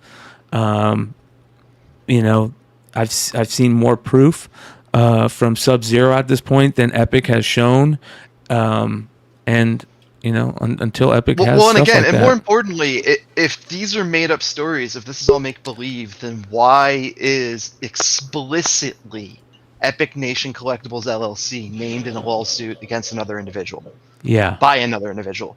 Yeah. Not Polyrom, not the person driving the car, but specifically Epic Nation Collectibles LLC in a civil lawsuit in Queens. Yeah. Because he owes somebody in Queens money. That's the person that divided this whole situation. That's the person that individually hit me up before all this broke out. So now he wants to come and talk here. Why he don't talk face to face right now on the thing? Like, let's put it like this, bro. I'll take a lie detector test anywhere. I don't give a fuck. I'll take a lie detector test on anybody. Make him take a lie detector test too. If I'm lying, I'll quit comic books. I'll give my comic books. Fuck all that shit. I'll quit. At this but point, if he's lying, he gotta quit. Put it like that. At this point, bro, I don't think you need to. I think, in all honesty, are you thinking about going, taking this guy to court? So I didn't want to release that weapon because, yes, I am going to court with him. The only reason was, now this is another thing that was so hilarious to me. He said, I was supposed, the basement, whatever the office that he was in yesterday, whatever, when he was talking to you, or the day before, I was supposed to rent the basement for 2 to 3 months because my mom and my father was going to sell the house. So, because we needed more space. And plus they wanted the money to move to Dominican Republic. That was the whole situation. So I didn't have no money problems. I never had money problems. So I just needed a bigger place because I have 3 kids. I have 2 dogs and I have 2 cats. So I need a big place. So with the Epic situation happening, what me and my parents spoke about is I stood with the house. We moved downstairs. I have a backyard. I have bigger spot. The kids have a bigger place now. They're more better. So that was my situation. I was supposed to move downstairs from Epic, and he was giving me and my wife. My wife was already like cursing at him and getting mad at him. And let's say was he gonna lie about that one? About the apartment downstairs, he didn't show me the apartment for 2 to 3 weeks, saying that his uncle died, his father got into an accident, and all this stuff. And then on top of that, he lied as well, saying that he gave me the number of this so-called CGC guy, and that I went to Long Island. I never gone to Long Island for no fucking comic books. So I don't know what the hell is he talking about when he said that. What was he thinking about that? So bullshit? what is the plan now for the future? I mean, do you have? So sorry, I said that to answer your question. So I had to deal with the moving. We kind of finally already moved. Look at all that shit that I just got to put away and stuff like that. Yeah. So I am gonna do that. I just didn't have time, and the money consumption, I couldn't put it into comic books because they are charging me, a lawyer's charging me money and stuff like that. So now everything is situated, my family is situated. So now I'm going after him, and I thank God that he did that video because he saw me come in that video as hell with you. So that's perfect that he did that because he lied. Like everything was a lie that came out of his mouth. The only thing that he said the truth was he helped me a little bit and stuff like that. Yeah, definitely. Yeah, well, I think it's interesting. We're going to see what's going to happen with all this. Like I said, you guys, the list. You guys can see the list. The link to the list is in the description. And I think at this point, all the evidence is out of all this stuff. Until Epic produces some type of receipt, some type of thing where he shows that he's doing this, he ultimately looks like on the losing end of this, of this thing with SUBZERO. Also, that is, Not to cut you off real quick, but the list that you gave me, right? I asked Epic for a list for a long time, and he never gave me a list. He said, "Hold on, don't worry about it. That when everything comes, we can sort it out and blah blah blah." Right? So I have a text message. I think I gave it to you, Brian, of Aaron Bartlin, the artist. I gave books to him to get signed by Epic, and Bartley was going to charge me a certain amount of money because I spoke to him personally. So he said he'll look out, he'll charge me less, like $50 a sketch and stuff like that, instead of his normal 75. So I was like, okay, cool. I'm going to give Epic the books, so have Epic do them because Epic is going to go to your show, no issue. He said, yo, Epic never gave me no books. So now what happened with those books? And Epic knows these books when I'm talking about. The Eastman, the Kevin Eastman, the ninja, the samurai, the last what the heck? The last samurai, last Ronin. There you go. My bad. My mind is something like this. One, which is I think the second, if not the most valuable, last Ronin. So there you go. I had 3 of those. I gave Epic 3 of those that I wanted 3. So now the value of the books are going down or going up. So he's telling me that my books are not worth shit, that they're worth $3 each one. So I have key books with Clinton Crane. Let's say, like I got Clinton Crane, Upside Down Spider-Man, NYCC 2019. Those books right now are going for like $1.50 a pop. I have 5 of them that I gave him. So how is that $3 books? Where the fuck did you get that number from? Well, and even past that, so here's an interesting thing when you're talking civil lawsuits, and this is something that anyone in chat, if you don't know, now you will. So when you're talking civil lawsuits, one of the things that comes up as a discussion of civil lawsuits is loss. So it's as to say if a product was worth X dollars at the time where this misjudgment, whatever happened, that is the fixed number. It doesn't matter if it went down 4 times that. You would have had the opportunity to sell at that price, therefore the loss seen is that price. No, but I meant it in a sense of Epic's thinking. He said that my books cost $3 in his show. So how the fuck my books cost $3 so and you're over here selling them for high in your thing? What do you think happened to your books? Do you think that he sold your books? Somebody that's close to Epic, I don't want to say no name, so just in case there's no issue or whatever, somebody close to Epic said that Epic sold the majority of my books to Hyper Beast, that he owns a restaurant in Manhattan, which I already hit up Hyper Beast, and he said he will send me some books that Epic sold them. So my only key there was that. But I think that person told Epic, and Epic right away spoke, because what Epic is doing is, yo, don't talk to Jonathan, don't talk to SUBZERO, don't talk to him, because he's gonna tell you a bunch of lies and all this shit. So the person doesn't even bother hitting me up. So let's say like you, Brian, you don't know me. Epic go tell you, yo, don't talk to SUBZERO because he's just gonna lie. He's gonna lie to you. So I come in, Brian, yo, listen, where's my ring that it's blue, yellow? Nah, I don't know you, bro. Don't talk to me, because you're listening to Epic because he's your friend. So Epic is doing that, and he thinks like I don't know that he's doing that. Yeah, I had a bunch of people obviously reach out to me. A couple of people that reached out to me were in the retailer world, and they did say that they've seen the same thing happen with other retailers where Epic will just go to their booth and say, or will send somebody to their booth and say, "Hey, where are my books?" Epic said you would have my books, and the person would be like, "I don't know what you're talking about." It's very interesting. This after the interview with Epic or the bringing him on the show, a lot of people, like I said, reached out and said this is the MO that he's been doing, and I think for the most part that's been known, right? So the only thing, and this is what I really want to get across, is there's never been. It's funny. Everybody's in the chat like, just give Epic, bring Epic on.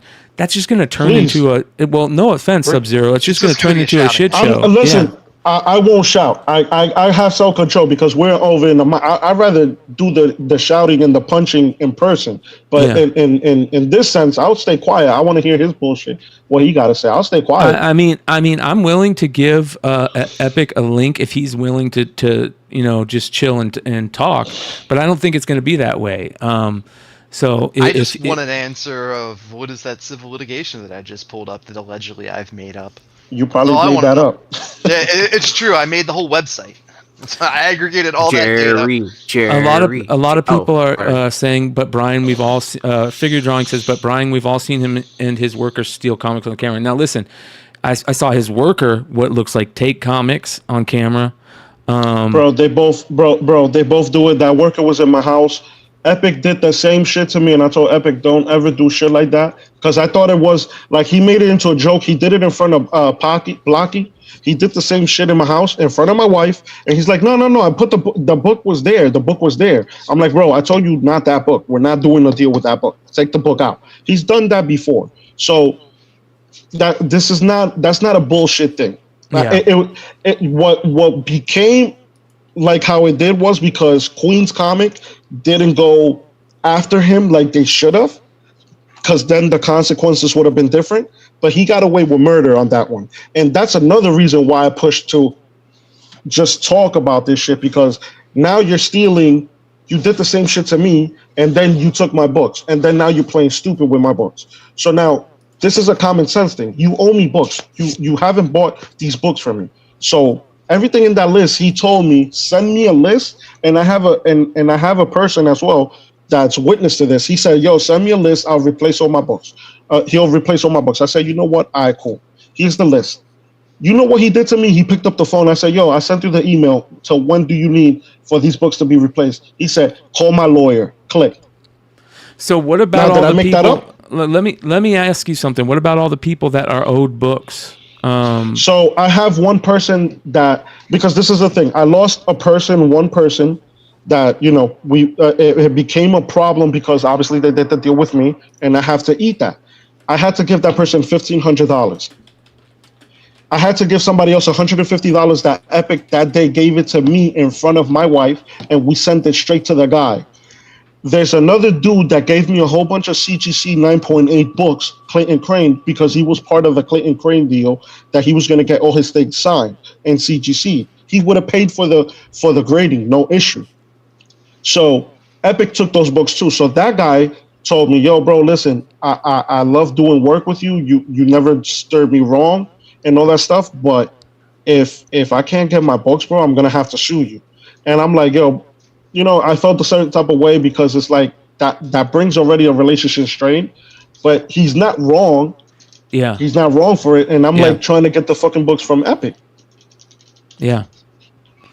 So I have people, they're arguing with me and they believe me and they're seeing stuff like this and they're like, damn, I'll give you some time or whatever. And I told a couple people, listen, give me some time.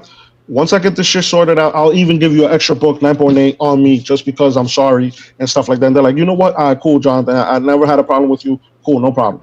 Now, there's people like JC Comics. I have books that Epic has from him that it's been years already. So now me and him had a problem, but me and him had a problem way before that. Like we didn't like, I didn't like the way he was and stuff like that, but that's different. But that's an issue too. Noah's Comics, Scotty Young, that I got signed with Epic on C2E2 when the acetate thing happened. Those books are not there. Then on top of that, the C2E2 acetate, I have 2 of them, 9.9s. Epic, I paid for those. I haven't received none of those. You know what I'm saying? So it's like a whole bunch of shit is missing. There's the list. He said call his lawyer. After he told me to make the list because he didn't have it. After I asked him for 2 years for a fucking list. Wow. So is there still? Have you talked to the dude that said he's going to sue you? What's going on with that? I mean, when's the last time you talked to him? We actually, no lie, he texted me today, hey, how you doing and stuff like that. Just want to know what's going on. He's in Chicago. The only thing I told him, like, he sent me an email and everything. I'll send you the email because I told him to send me all emails because once I go to the judge, once I get the lawyer, I'm going to show the lawyer, look, I owe these people money. This guy has everything and stuff like that. So they all sent, everybody that I owe books to sent me an email to SUBZERO at yahoo.com. Stating, hey, I give you X amount of books, I paid you X amount of money, and nothing has come Have you yet. reached out to this guy yet? Whoever this guy is, I speak to him regularly. The only thing is I don't want to bring him up because I don't know what's going on with his court case. Here's what I suggest. I suggest you talk to his lawyer. Yeah, but the problem is he doesn't have a lawyer. Oh. He's doing everything himself. Okay. Which that's the issue. Okay. I think. That's why it's taking so long. Well, if there's anybody out there that knows of a lawyer or is a comic book fan that is a lawyer that wants to help out SUBZERO, I suggest reach out to SUBZERO.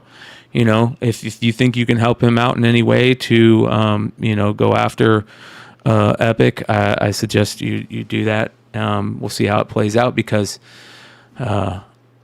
And that's the only thing I can think of. If otherwise you're not going to get your money. Nobody's going to get anything. I don't know if you guys know Nick GQ. Nick GQ is helping me out a lot as well with that. Yeah. So he told me the steps, what to do, and all that stuff. So I'm definitely taking those steps. The only thing was I just needed to get situated first before I jump anything with comic books. Yeah, you have put kids. Money. Yeah. How has this made you feel about the comic books, man? No. Listen, business is business.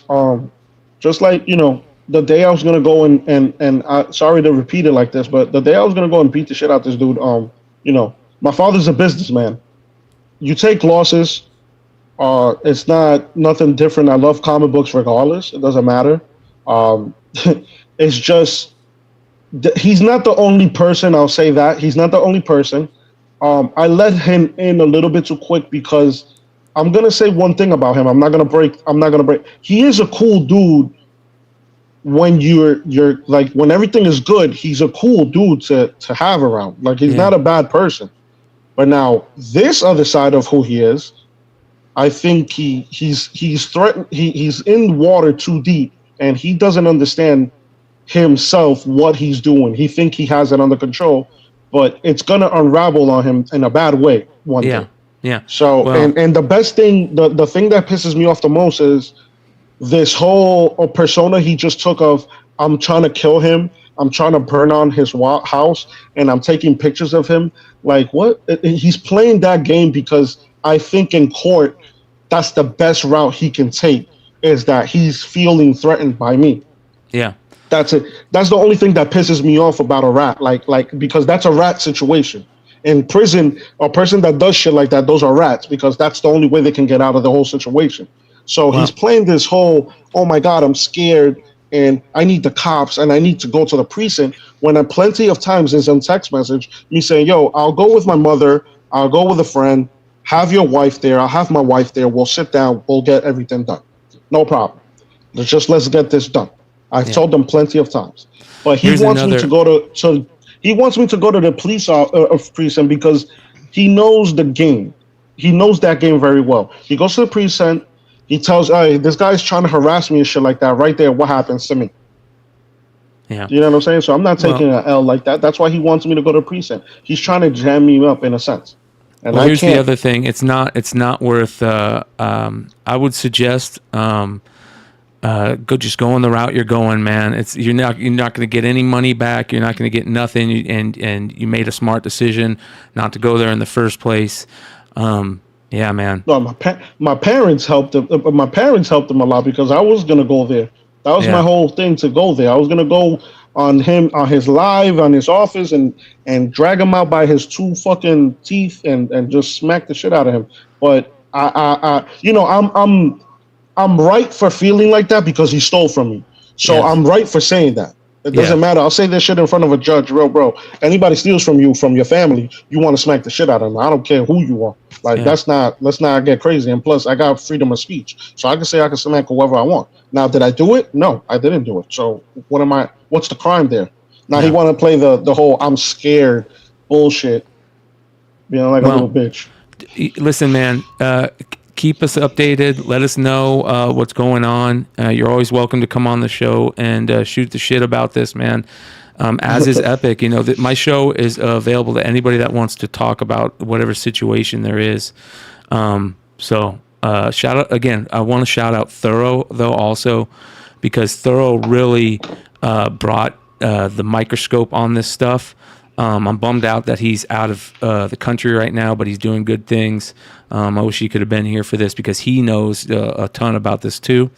So we'll see how it plays out. We still got to hear at some point from Nerdy Girl. I hope that we hear something, more.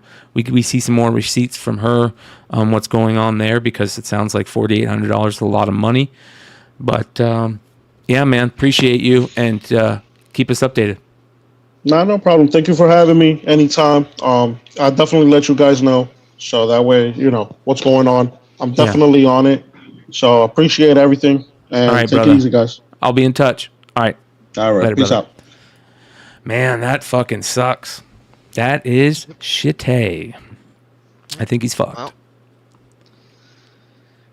I mean, it's going to be problematic, but and Epic, if you're still in here, if those ears are still tingling, just be honest. People are forgiving. The most powerful words in the English language, as far as any of us around here are concerned, are "I fucked up." Yep. It goes a long way to just say it. Yeah. That is, and he did that with the Matthew Waite thing. You know what I mean? He just came out and said, yeah, I did that. I fucked up. I overslept. I got drunk and I overslept. And Do you really believe that though?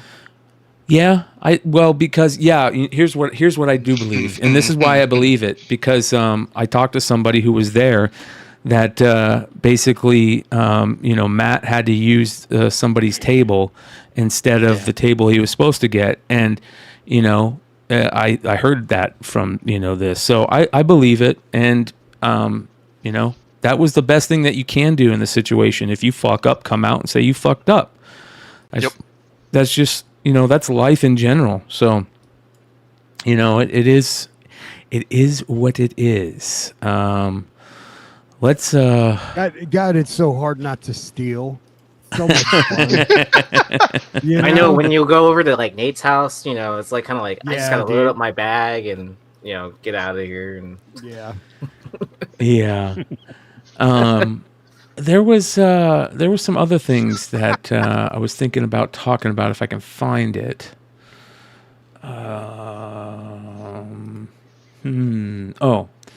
I think we talked about this. We talked about Rob Liefeld being so, just watching him go crazy on social media and whatnot. And lately, he's been talking a lot about getting credit for creating things and what he's created. He got really mad. He put up something. Bitchy. Yeah, he's getting bitchy. He's getting really bitchy in his retirement, which is awesome. I fucking love it. So he put this out. Saturday fun fact, not only was Cable one of the most popular characters in comic books for over a decade, he was born from my love for $6 Million Man growing up. My family will attest to that $6 Million Man was my religion growing up. Arm, and so many influences mimicking Steve Austin. Lee Majors has stated repeatedly that all cybernetic characters that followed $6 Million Man owed a debt to the character. He isn't wrong. Wanted to go. So he puts the Wizard top 10 heroes. All look at them. All. I'm surprised he didn't show a picture of the opening of Scrooge when Lee Majors comes into the North Pole. Dude, this is. Dude, Rob Liefeld is so awesome, man. Hey, I meant to ask you guys, did you guys see Todd McFarlane's auction? I think it was on Tuesday. Yeah, I saw that I saw books were going for like ludicrous dollars. Well, he didn't have that much actually. So he was doing everything was for charity. Yeah, as I say, the good news is everything was for charity. Yeah. Okay, so let me finish. And so he had a couple pieces of original art. I think he had 3, and he did 2 sketches. He had 2 interviews that he was going to do, like, I'll talk to you about your art. And they were 30 minutes long, and he had one that he would meet with someone just to hang out and just talk for half an hour. And literally the same guy bought every single one. Really? He bought the 101. He bought both of the I'll review your sketches. And even though it was like, I don't know if he's an artist, he bought the first sketch, which was a Venom, and it's just on a back and board. So you just put it right in the bag. So he did a Venom, and it was $9,000. He did a really nice Spider-Man that the guy got for $6,000. The Hulk page, which didn't even have the Hulk on it, went for $14,000. There was one from year 2 that was it had Bruce Wayne, didn't have Batman. That I want to say went for like 7 or 8. Yeah, this is it. Go ahead, keep talking. I'll mute it. And then and there was one I think from Infinity Saga that probably went from like 8 or 9. Yeah. So this, and every time he's like Seitel. It was the same guy every time. So people were trying to figure out like who was this person, because is it someone famous? Because the amount of money, because no matter what, he just kept clicking every time someone else put a bid in, and he was not going to lose. So even if you wanted to get, I mean, like this Hulk page, it was the worst page of any of them, and it went for twice as much as the others. Didn't have Hulk, didn't have any like really anything there. It's just the fact it was one of the original ones. I mean, the Venom original, the sketch was a second piece. I think that was auctioned that went for $9. The Spider-Man was so much better. That went for $6. But I guarantee if you would have gone to 10 or 12 or 15, this guy would have outbid you. You just would have kept clicking every time. And here's the weird part: is the 2 sessions after he bought the one-on-one with Todd. The first session to review your art did not go for that much. I want to say it went for like under $2,000. It was not as much as you would think. The next one went. It was almost like a buy it now. He just paid. And he just like put on like $7,000. Like it was crazy. Wow. It's wild. So this is around like 3 o'clock, 4 o'clock on a Tuesday. So when do you get to meet McFarlane? Yeah. Yeah. So the funny part about this, we'll all meet him. The funny part was it Dinesh? Was anybody able to confirm that it was or was not Dinesh? So here, let me text him real quick and be like, "Hey, what's your username on Whatnot?" Yeah, and the thing was, and Todd was actually very open to that. He was like, "Bring all your friends." He's like, for like the one-on-one, he's like, or if it's art, he's like, "Bring everybody," and he was willing, like, he'd come on like this show and just talk. And he's like, I'll go for more than 30 minutes or more than an hour. So, yeah. He's like, I've got all kinds of ideas. So he was good about that. The funny thing about all this is Liefeld was on Whatnot, and somebody asked him about if Rob saw this auction, and Rob started talking trash about McFarlane's Infinity. The saga? Infinity. Yeah. Yeah, the art that he's like, yeah, that's crap art. Talking about it. This is the guy who's sitting there crediting Lee Majors with no feet. And I love Cable. I think he's great. And I love Liefeld's art, especially the old stuff. But especially what we were talking about, I think it was maybe 2 weeks ago. The Snake Eyes series they did was just, it felt like the art was so much better back in the 90s, and maybe it's just the inking and the color, but wow, I don't know. No, That it's Panthro because- Thundercats cover, I still haven't gotten over. No, it's because everybody drew the same. It seemed back then, you know. And then when these guys came out, like McFarlane and Jim Lee, I mean, they changed the industry. You're right. Now everybody freelances and draws however they want. You got Scotty Young drawing little miniature people, and they do whatever they want. You got Peach Momoka drawing like vomit faces and shit like that. You know, it's like everybody can have their Is that own a technical art style, Hood? No, I'm like, sure she like, signs it that way. I I swear to remember God, that period in art No, school. man, It was, like, it was called the if- vomit face period. no, you know? like if Peach was drawn in the 90s, bro, I mean, it would have scared little kids out of buying a comic, dude. Like, but like when Cable, like a lot of people don't realize how big fucking Cable was, dude. Huge. That, Huge. I mean, I cannot He was tell the number you, one. dude. Number one. Everyone who wanted it wasn't McFarlane, it wasn't Spider-Man. It was New Mutants 87, Cable. It was all about Cable. That's why they relaunched X-Men. I'm a firm believer about that.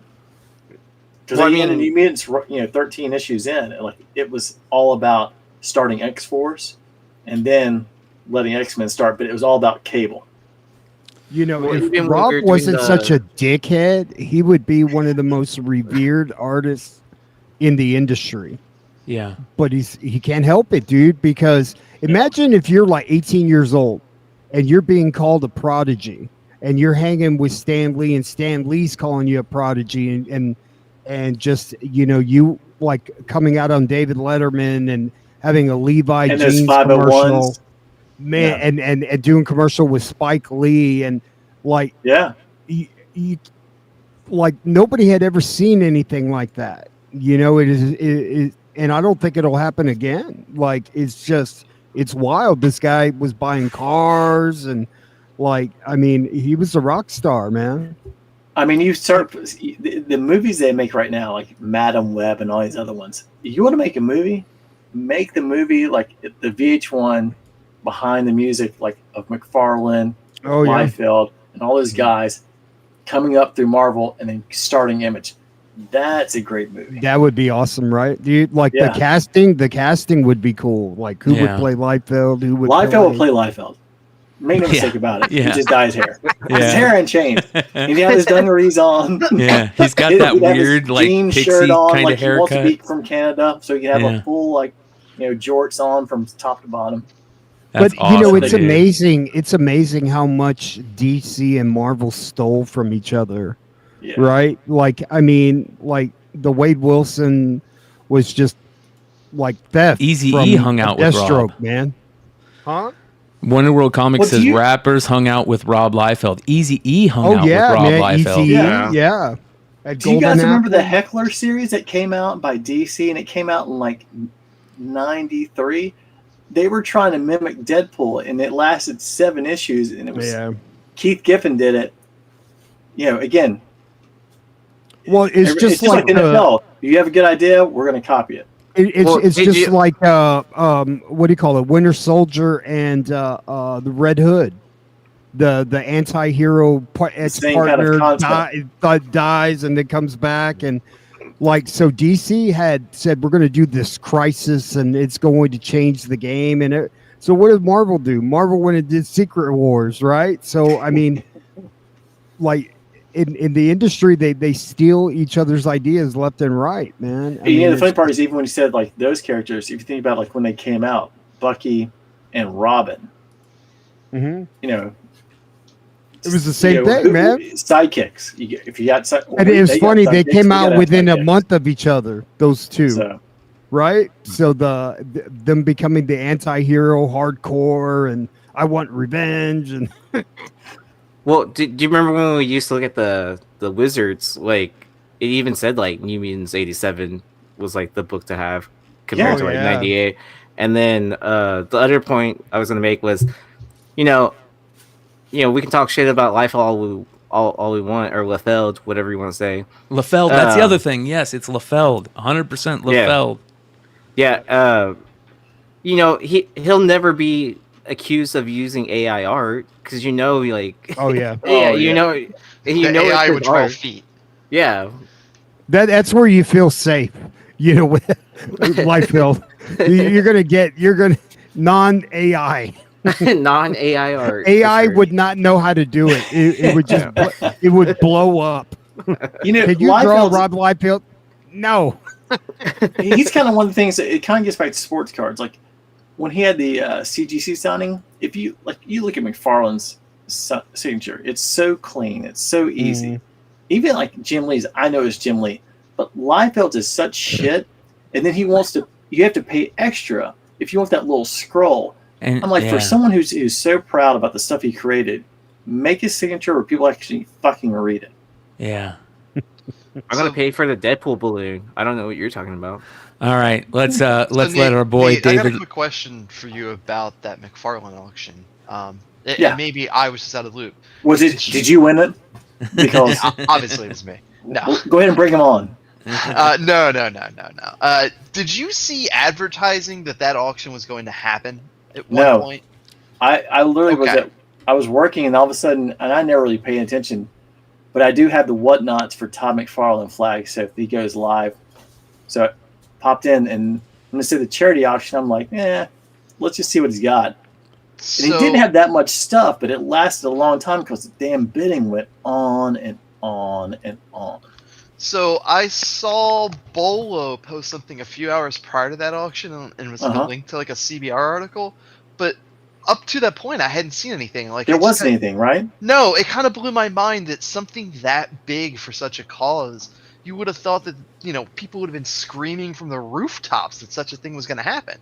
Well, you're calling Whatnot Collectibles now instead of Whatnot Comics? Yeah, that could have been the issue. So there's my 2 cents advertisement for Whatnot. Well, maybe their publications go straight to the prisons. I don't know, but hey, you can still find all those books on Diamond for 60 and 70 cents a pop. That's fucking whew.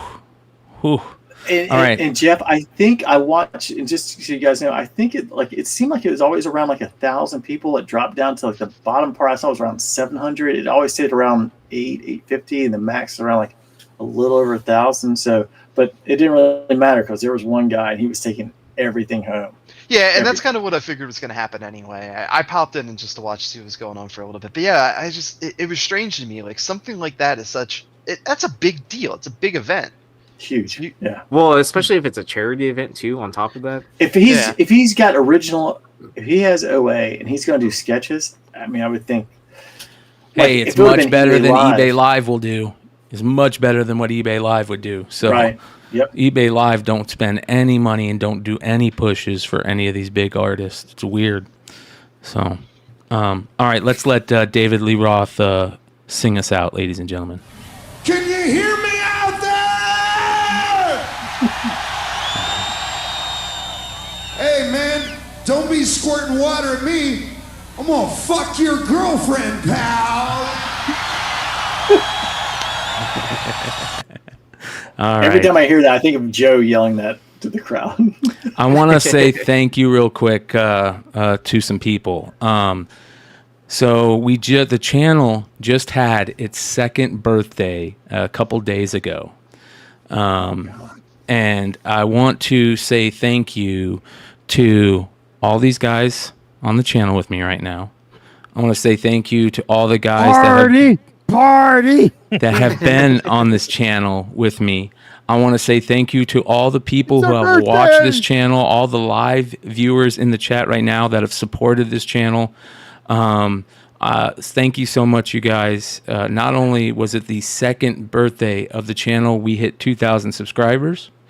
Much nice. love. Yeah, much love to everybody on that one. It's been a very quick 2 years for this channel, and it's a lot of fun still. So much love to everybody. Do a giveaway?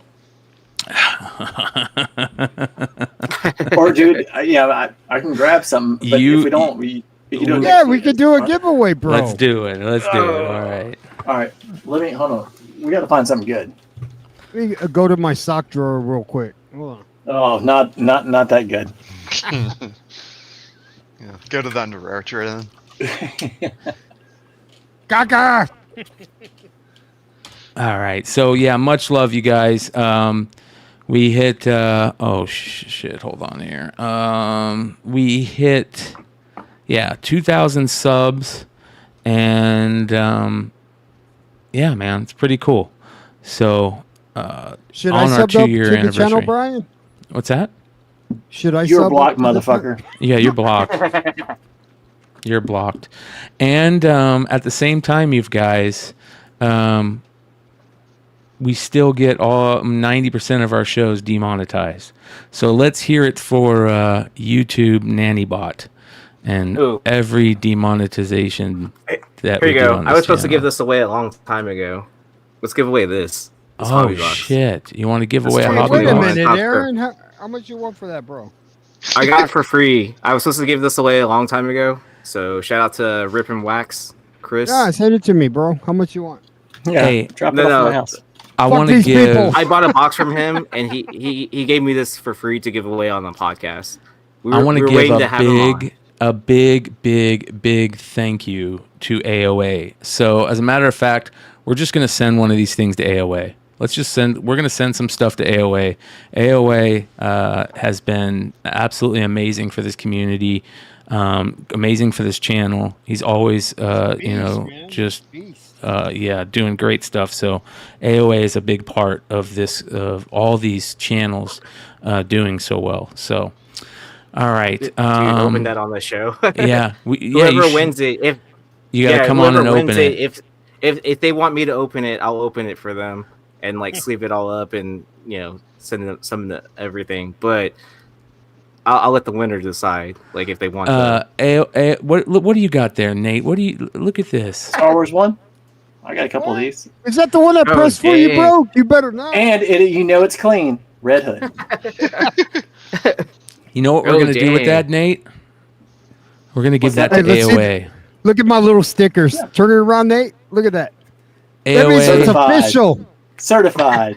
Certified. Ain't no resto, nothing, bro. AOA, do you you're want a like- Star Wars #1, my friend?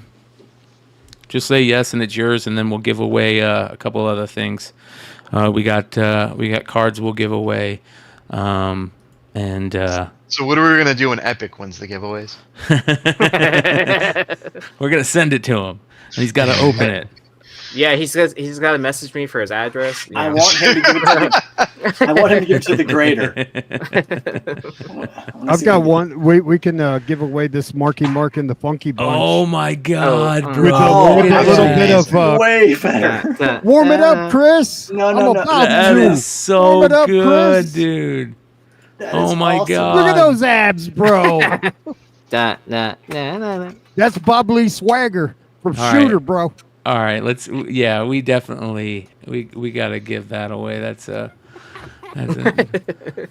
ridiculous, man. So we'll give that away and the box by the end of the show here. Well, you just got to wait. You got to be patient in the chat. How many likes do we have? How about that? Yeah, that's a great question. How many likes do we have? We have 72 likes, 183 live viewers.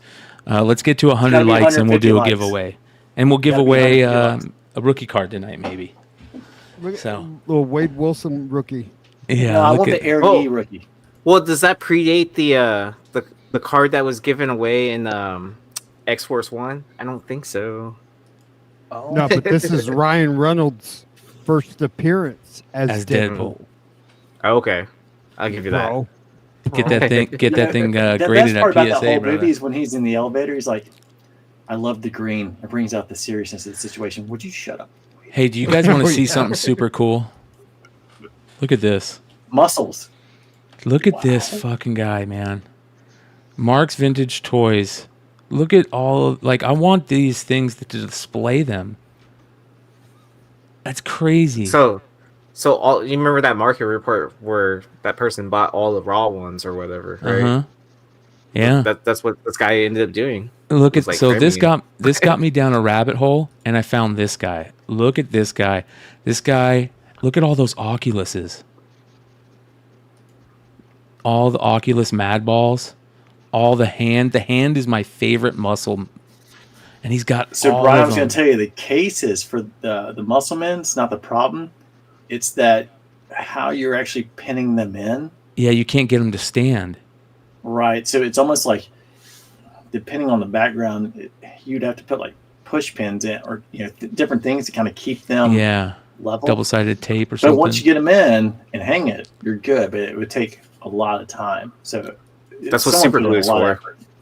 Dude, look at all those. Could have worked. Like those big ones, and the I've never seen the black one. Like, look at that, dude. The hot pink, I've never seen those. All the Oculus stuff, all the Mad Balls. Look at all those original Mad Balls. The Mad Balls. That is so crazy. So this guy right here, you guys are going to trip out when you see this, guys. He's got a YouTube channel. Look at all those. Holy shit, dude. Look at that. Dude, that looks cool. Right? So that this guy's Dracula bat hanging upside down. Yeah, this guy, he's called the Toy Clown on IG. Look at this. I mean, Garbage Pail Kids, first series. Look at all these. Jeez. Man, this dude is making sure he does not get any pussy, dude. He's like, there's no way I'm going to get a girl to talk to me. Fuck no. Bro, when I see over, you'll see Joe flipping his hand over. Hey, dude, I'm just playing. When I see tattoos, we're all related. We're all sick. Joe, let's see we your all hand. collect this shit, dude. I'm just playing. When I see first, second, or third series Garbage Pail Kids, I instantly smell the gum, and I get taken back to being a kid. Like, instantly when I see first series Garbage Pail Kids. Look at this. Here you go. Have you seen the boxes? How much damage? This one's actually very clean, but most of them had a lot of damage. Really? Of the Mattel did Eternia not set? put like an outside shipper, or they didn't put an inside shipper. They put the skinny box on the outside. There are a lot of problems going on with the QC with those. So check out this dude's website. He's got a fucking shop. Look at this.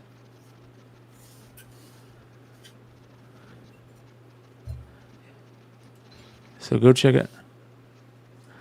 This is a cool website. So I want to try and get this guy on at some point. All these things, man. This is the type of shit. And incidentally, if anybody is designing digital websites, reach out to this guy because this thing is doo-doo and built on GeoCities, it looks like. Yeah. Yeah. Oh, he's in Colorado. Anybody, if you're in Colorado, go check out this dude's store because it's fucking sick, man. Look at that shit. I would send my guitarist to go over there, but he probably has no idea what this is because he's 10 years younger than me. So. So awesome, man. That is so fucking cool. Dude, you remember these? Holy shit. The clown one? I've never seen those. Have you never seen the clown one? Like that? No. Like that right there? Huh. Oh my god, dude. They used to give those away like at Circus and hot shit. dog. Yeah. I love shit like this, man. Some good shit. All right. Look at this.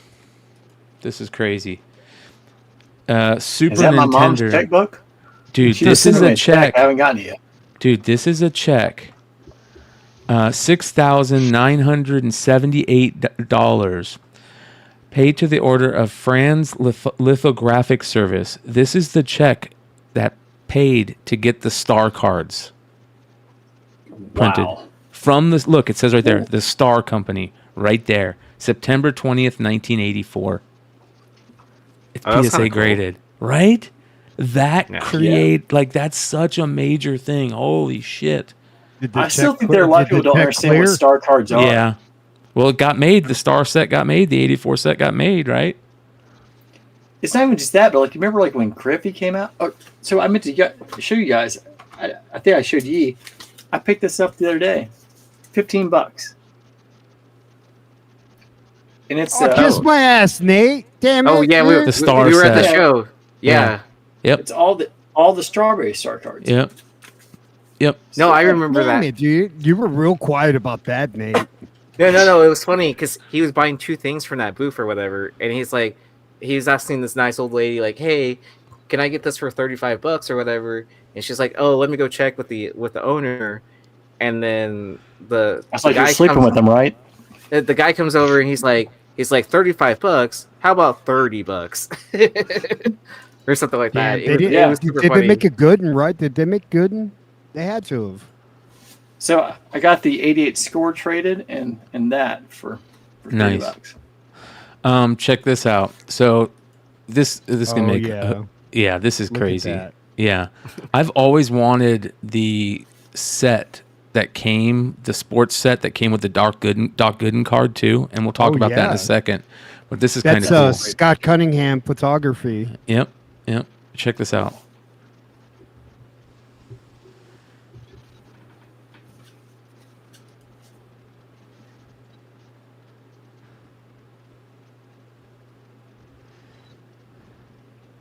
Hold on, nobody can hear this. Big cards that I want. This is an extremely rare gem to share with the hobby.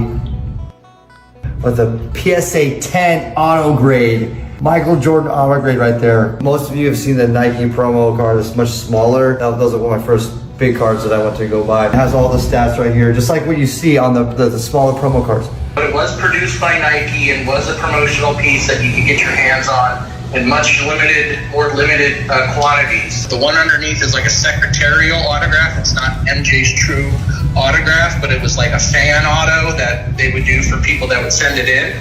And then the one above it in the Sharpie is the actual MJ autograph. So that piece was then taken to MJ and signed. Anything with that picture on it with the playground dunk pose, that's the pose that started the entire Nike Air Jordan line. That's the most desirable pose. This is a vintage sign. So this was signed around the time of the release. So sometime between 84 and 89 is when that was signed by MJ. So it's his rookie era signature. It's a Gem Mint 10, the most iconic pose of the greatest player in all of sports history, and a PSA 10 slab Gem Mint auto. I mean, it's a museum piece. Woo! Isn't that fucking cool? That everybody wants. Hey, do you Worst owner of all time. Do you guys notice that fucking slab, bro? Yeah. That PSA slab? Yeah. Bro, why don't they slab comics, bro? They will soon. It's coming. Yeah. It's coming. Yeah, I even asked the PSA person. They said they were, the CEO was talking about it. So it's like in discussion. So I'm sure they're. Ooh, man. Look, they're telling you right there. They've got the plastic to slab your book, bro. Yeah. Just what we need. Another company that doesn't know anything about anything, making up make-believe numbers. Yeah. Oh, come on. Daniel asks, is the Bogcast ever returning? Yes, it will return. It will return. We're just taking a little break right now. So, don't worry. It will come back at some point. Keith left to go to the dispensary, So he had to go find the sacred Egyptian green wizard seed so we can start growing our own Bogcast cannabis. So. Oh dang! I would smoke that. So check this out, Hood.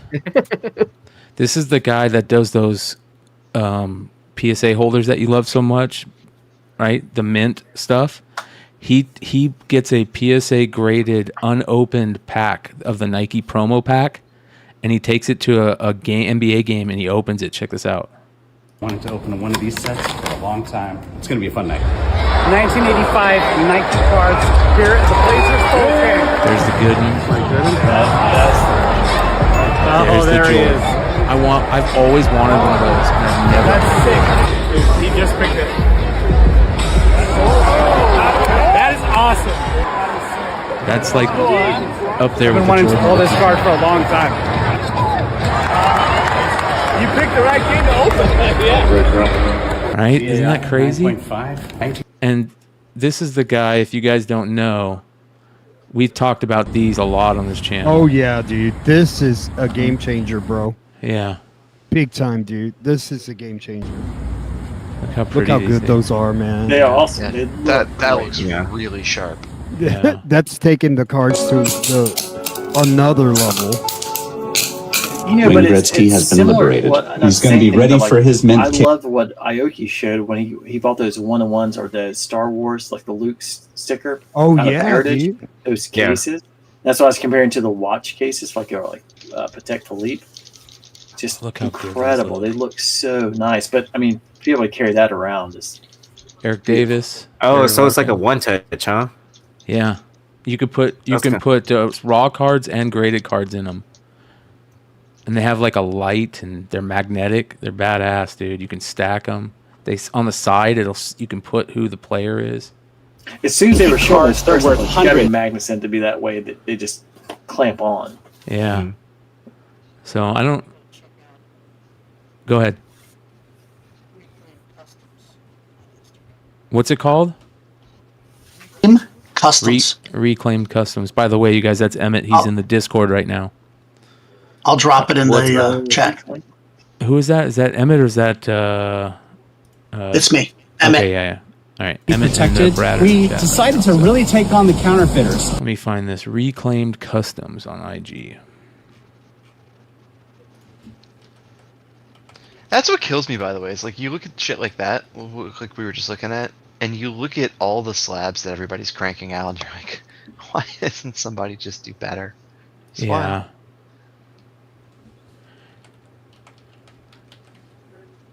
Reclaimed Customs. That's not it. I dropped it in the chat. In what chat? Discord. Oh, the Discord chat. Okay, hold on. Discord. No, I put it in the live chat. In the live chat. All right. Okay.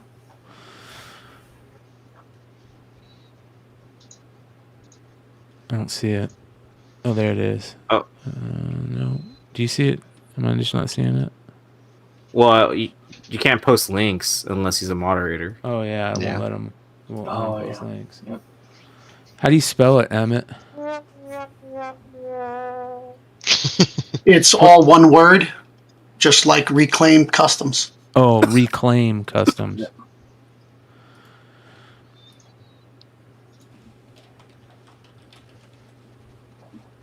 There we go. Oh, look at that. Followed by Trial by Gods. Oh, look at that. I just followed it. Whoa. So he makes custom cards like Cartier does. That's beautiful with the cactus, the die cut of the cactus. With the Nike swoosh. Yeah, and the die cut. Wow, dude, that looks Awesome. amazing. How it's cut, like, yeah. Wow. Card company need to hire some of these. Look at how good that looks. They need to hire some of these custom guys. They probably are, honestly. It would really surprise me if they weren't.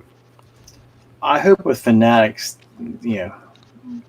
well, yeah, I think it may take a little time for the change, but I hope it goes that way.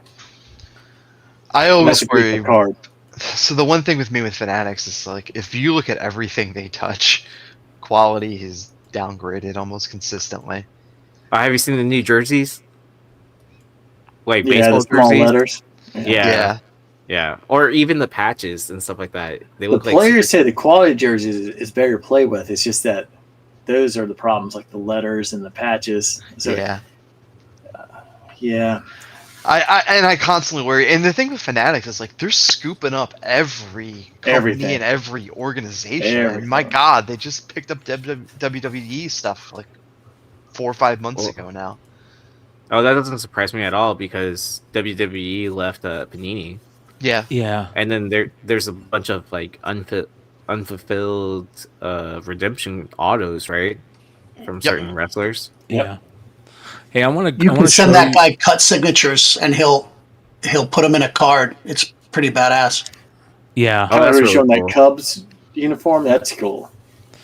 So I want That's very to. cool. I want to. I like to look at solicitations when they come out, and DC solicitations for April have come out, and I want to run through that real quick with you guys. There's some killer fucking covers that are coming out. I mean, over the next couple months, but DC always does the best stuff. So, Batman 147. This is there's a new Damian Wayne book coming out. called The Boy Wonder. I think it's part of their is it their Black series? I think so. But look at this. Good then. Dude, look at this cover right here. That's a great cover. This cover is unfucking real. Holy shit, dude. I was like, what is going on? What did I just close? Hold on, I just closed something. Let's see here. There we go.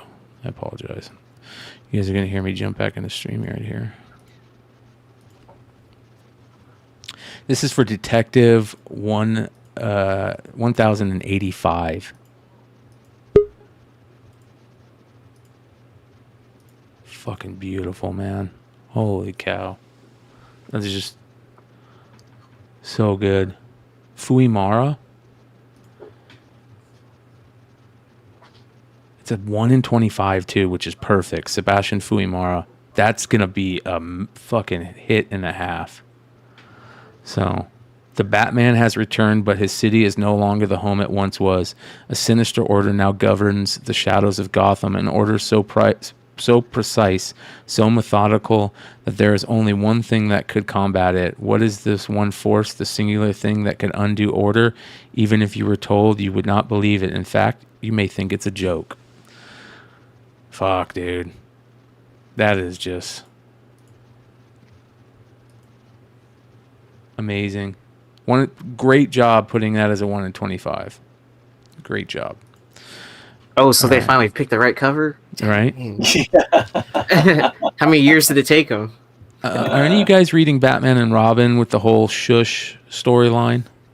I'm not reading that. Is it good? Okay. I don't know. I'm not reading it either. But I have a hard time with Batman stuff in DC because there's so much of it.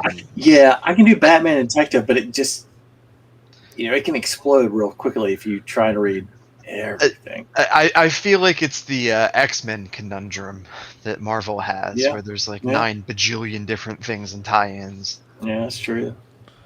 It's a good looking character design. So that's a cover that's going to be coming out for number 9. It's is it the 1 in 25? I don't think so. Yeah, it's a 1 in 25 by Ivan Tao. So that's another 1 in 25 that will be a hit. Brave and the Bold, 13. All right, so Nightwing. Aren't they getting ready to come to an end? Isn't Tom Taylor ending his Nightwing run? God, I thought it was going to end a long time ago. I mean, it's good. Like I haven't read in a while, but when I used to read it, it's quality. It was the best thing DC was putting out for a long time. Yeah. Look at that. Isn't that what a lot of people were nominating as comic read of the year last year? Yeah, just with him, with Bloodhaven and everything, like the Iceberg Lounge. Like when I watched, watching the Batman movie, like the Iceberg Lounge, like I was like, man, he could really open things up for a next Batman movie with that and Jason Tower. Redhood. Yeah, it looks like 114 is the beginning of a 5-part story arc entitled "The Fall of Dick Grayson," including Tom Taylor and Bruno Redondo's Nightwing run. Yep. The story will see Nightwing lose his ability to leap, leading to significant changes and a new appearance. That is a gorgeous fucking cover right there. So that's a long run too. They're saying it might end at 120. So this is another 1 in 25, by the way. That is going to be a fucking hit, no doubt about it. Yeah, it's beautiful. Yeah, this one's not too bad either. This is the Open Order. This is Open Order though. Trying to get that 125 clean, that black cover. Uh-huh. Oh, yeah.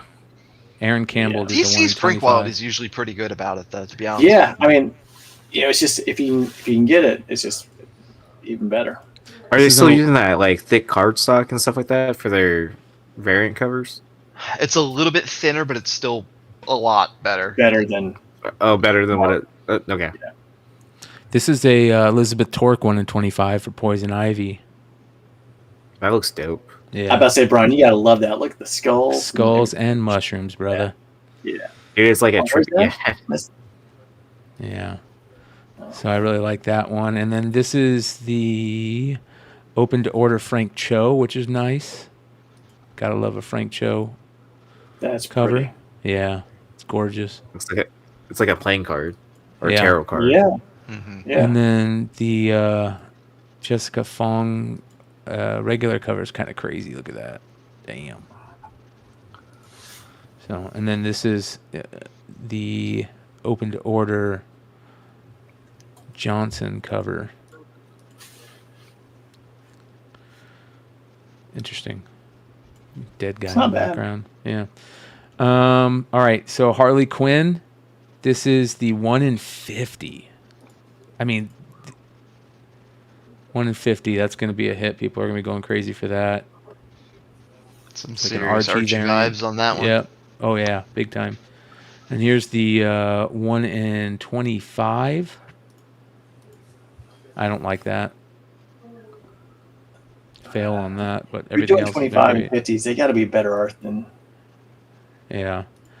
So one thing I will say, regardless of that, the 1 in 25s typically when there's like 1 in 50s, like the Harley series, the 1 in 25s are almost cover price. It's a really weird thing that happens. This is a 1 in 50, and I'm not a fan of it. I like the. I mean, the idea is cool, doing like an homage to Catwoman 51, but the face. It's Look at his- garbage. Yeah. Yeah. Well, I mean, it's like a 2-part homage too, right? Where it looks like it's a to 51, but then also like the Souza Micah cover where it's Yeah. like crooked too. That says Micah is Yeah. so great. Here's the 1 in 25 by Otto Schmidt. Not bad. It's okay. What's up with their Very mask? plain. Yeah, there's something going on there, man. But look at this. This might be up there for cover of the year. Souza Mike or Lobos Catwoman. That should be your. That should be your 1 in 50. Yeah. The way that diamond just pops. Yeah. Yep. The And lighting open for order. Yeah, and then the Her just hands the are a figure little weird, itself, though. like it looks awesome. Yeah, a little, but I still think it should have Like, been. like the wrist trying to grab the diamond looks Yeah. painfully like someone hit that with a bat. Yeah, these fingers. Yeah, it kind of looks a little bit like an alien claw with the zoom in there. Yeah. She's I bypassing think the laser that she has to sneak her hand They're into. dark, so it's hard. It kind of hides the thumb a little bit, Yeah. That's true. but it's cool. Yeah. All right. This is Birds of Prey. There's nothing really great on there. Look Just at bring this the Madam Web Outsiders stuff. So Outsiders are supposed to have a death, a major That's death. a cool cover. But I this like is that. great. Yeah. That's a cool cover. Like Outsiders, like Pony Boy Outsiders? Or is that okay? No, Outsiders number 7 No, says I'm a just joking. requiem is held for a fallen friend. The guide is opened. The truth of the world is revealed. Title they're not showing the character that dies. So And see everyone in chat saying I say nothing but negative things. I just said 4 positive things in a row. Open your ears, people. I'm one of the few people. I'm one of the few people that says writing doesn't suck always. so It's because you said it negatively in the same tone. this is a Look at Penguin that. series. I keep being told that is the best series that DC is doing. Billy's been telling me that for a while from Economics It's been Comics. really Dude, good. Justin and Zach were saying the same thing. Yeah. Everyone says it's great. Look at that It's art. been I mean, that really looks good. awesome. Oh, Cardi. HIV. Here's the variant. Pretty cool. Yeah, the other one's better, man. Oh, that was Yeah. dope. Batman Dark Age, number 3. It's got a really cool. Look at this. That's a cool cover right there, man. Just the design of it is cool. All right, Action Comics. Look at this. Mark Spears, 1 in 25. That's awesome. Right? Yeah. That's a fucking cool book. Cool Oh cover. man, It says here, there's detail in the background. Yeah, what's man. going on Oh. in that issue to have a cover like that? House of Brainiac. It says Superman and Lobo have their hands full with Brainiac's Lobo army, so it's up to Supergirl and Connor Kent to stop Brainiac himself. It's an impossible battle, but they are joined by some unexpected deadly allies. Look at this. Hey, look who it is. Yeah. And then this is a pretty crazy cover. Like the first cover we're looking at, I feel like that's a World Tree cover. Yeah. Look at That's that. really good. Yeah. That's really Talavera. Yeah, that's excellent. I'm surprised they didn't make her hair look darker in that. That should have been their variant. The 1 in, maybe they should have done a 1 in 50, made the spears a 1 in 50 and made that a 1 in 25. This is interesting. Here you go. You got a 1 in 25 by Chuma Hill. I'm not a fan, but people will like that. Carla Cohen. I got to reach out to Carla Cohen. Lois Lane cover. Look at that. Carla Cohen getting some Superman love. Yeah. I always see Carla in her own art. Yeah, she's always probably drawing herself. Yeah. And like Alex, like how Alex Ross does it. Yeah. Yeah. This is a gorgeous Power Girl cover. Really good. I mean, but that's been a thing in art forever, doing Yes. self-portraits. No, for sure. Yeah, so, but it's kind of cool to see it in comics that, like, female artists are doing that to themselves, but then, like, it's almost like they're doing their own, like, cosplay, right? Yeah. But drawing it. That's interesting. I like that. Sweeney Boo. No, that's Sarmento. And Sweeney Boo, yeah. You got Batman and Superman World's Finest, which is excellent. That's a cool cover. Just because it's got all the characters. I always love covers that got a lot of characters. What about storytelling is what Henry K is asking. Well, it's because every story's been told, just like every song's been written. Yeah. It's just how you do it in your own style. How about this? For our boy, Mr. Longshort. You get a DeCall. Batman and Superman. And this is excellent. It's interesting. I don't get to call off the Batman there, but I get it with the Superman. Yeah. It's almost like he did his own twist on like Jim Lee's Batman and Superman stuff, right? Yeah. From the host. All right, Wonder Woman this week has a killer regular cover. Look at that. That's good. Yeah. I can't wait to see that in the foil, though. Just don't mess it up with a trade dress. I mean, please. They're pretty good, even if they put a trade dress, it's usually minimal. So my best bet is it's going to be like on the very bottom right-hand side if there is something. Tedesco. But it's a cover A. Do you think they'll really still retain to that? With the A cover? I think even on the A's, a lot of times, I mean, they'll go minimal if they're doing concept a lot of times. DC's pretty good about it. They seem to really get the cover game, especially. This one is really bad. I like the concept. Who did it? Irvin Rodriguez.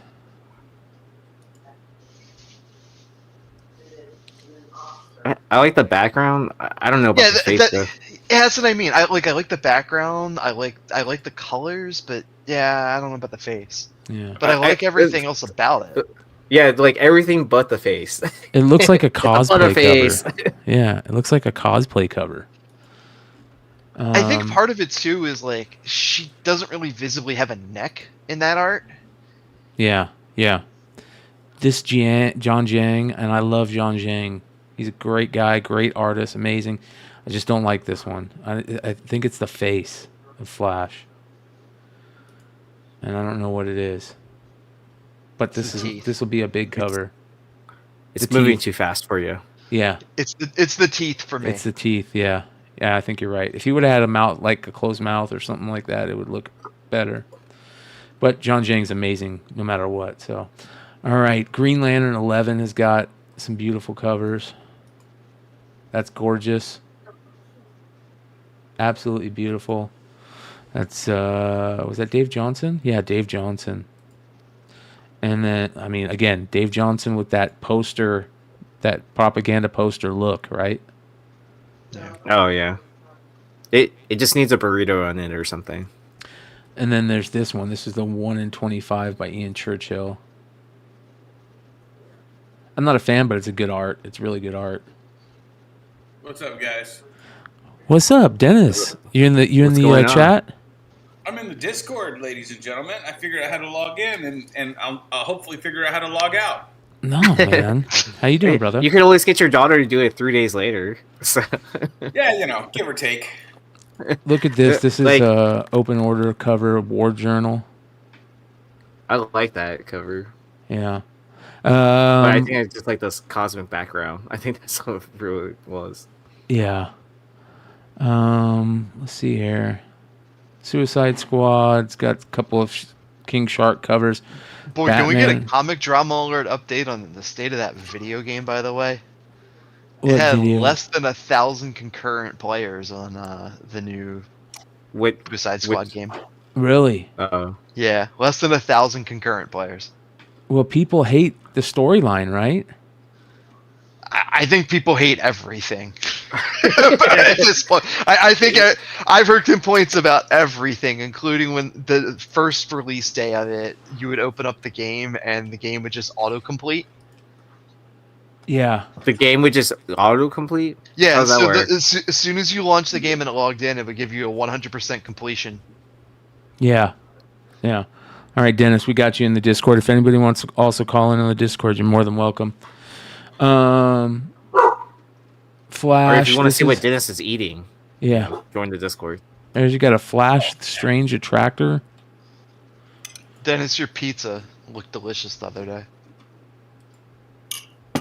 Dude, how many people remember Godfather's Pizza? I do. Fuck yeah.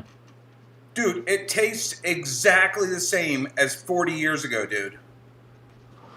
I love Absolute Editions, and this looks badass. Absolute Batman, Death of the Family, one of the greatest fucking comic storylines ever. This Capullo Snyder Death of the Family stuff, and it's all of them. Look at that. It's got the little slipcase. That's amazing, dude. It says here, it collects Detective Comics 1, Batman New 52, 13 through 17, and more. Batman and Robin Adventures Omnibus is coming out. There's some good stuff coming, so we're gonna continue reading. Did you see what's his name? Bad hair guy hangs out with Comic Tom. Fire Guy Ryan, who? No, Rage the crazy Theo. guy that collects omnibuses. Oh, Jim Mint. Jim Mint, yeah, he was talking. The LeBron James of comic books, folks. It was what? Is he the LeBron James of comics? Per his words. Yeah, exactly. But he was talking about how the omnibus market is dead. And of course, it's the comic industry that decides to make all the best omnibuses when that happens. Yeah. How is the comic book omnibus dead if they're still selling them? Aren't they big on the secondary market too? No, they're huge. I've sold like probably 10 omnibuses in the last month that I bought from that giant omnibus collection. So, not bad. Jim? Hey Dennis, what's the chances of what's the percentage of books you think he's actually read? LeBron himself or Michael or whatever his name is. He only collects sealed ones, so that'll tell you. What? Besides the one he's on and whatnot, there you go. No one else. There's just has props for his background, right? There's props for his background. Is that how it works? Exactly. Well, no, but the thing is the omnibus market has always been a very consistent market. Sorry to interrupt the show with this. No, dude. We're talking about the omnibuses. Yeah. But I remember there was this perfect cycle that when Marvel would want to get rid of some old inventory before the end of the year so they didn't have to pay tax on it, they'd always run an omnibus sale, and it'd be like $125 omnibuses that would normally cost us like $65, and they'd be like 75% off, so they'd cost us like $25. And I would just always buy like $5,000-$10,000 worth of omnibuses and just stack them in my warehouse. And then all you had to do is wait a year, 2 years, it would go out of print, you'd see it doubled, it was up to 200, and you just grab that old inventory and shove it back out, onto Amazon or whatever, and you made huge amounts of money. But now they've got, evergreen ones where they'll put ones that they used to not overdo, and now they'll put them in rotation every other year. Like, I remember I got $500 for that Conan, Savage Sword of Conan omnibus during that brief period of time where Marvel had the rights. Yeah. Well, that certain things like that will have weird stories that they've never reprinted, or they've, very rarely have printed, that sell for a lot, right? Oh, yeah. All right, let's drop into our boy Lefteros IG and take a look at some FOC selections for this week. We've got Invincible Iron Man number 16, another John Jiang variant. That is excellent. This is a great John Jiang cover right here. Iron Man, Invincible Iron Man number 16. So there you go.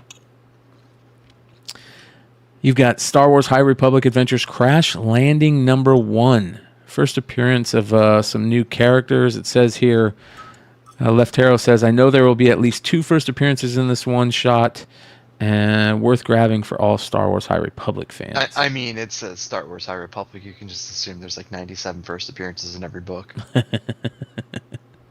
That'll never pan out. Here's another Star Wars book. They'll pan out for a month, and then that's that. Yeah. Jango Fett, number 1. You got a first appearance of Y399. That's a droid and a gorgeous Linnell Francis Yu Jango Fett cover. So, another Star Wars book. Holy shit. This is FOC Star Wars time. Visions, Takashi Okazaki, number 1. Origin of the Ronin and the droid. That's actually pretty cool. That's really good. Okazaki's amazing. Yeah, that's a good animation if you haven't seen it yet. Yeah. Because that was in Visions 1. Yep. Thundercats number 2. You get that first appearance. And here's a cover appearance of Kalika, the Calico Thundercat.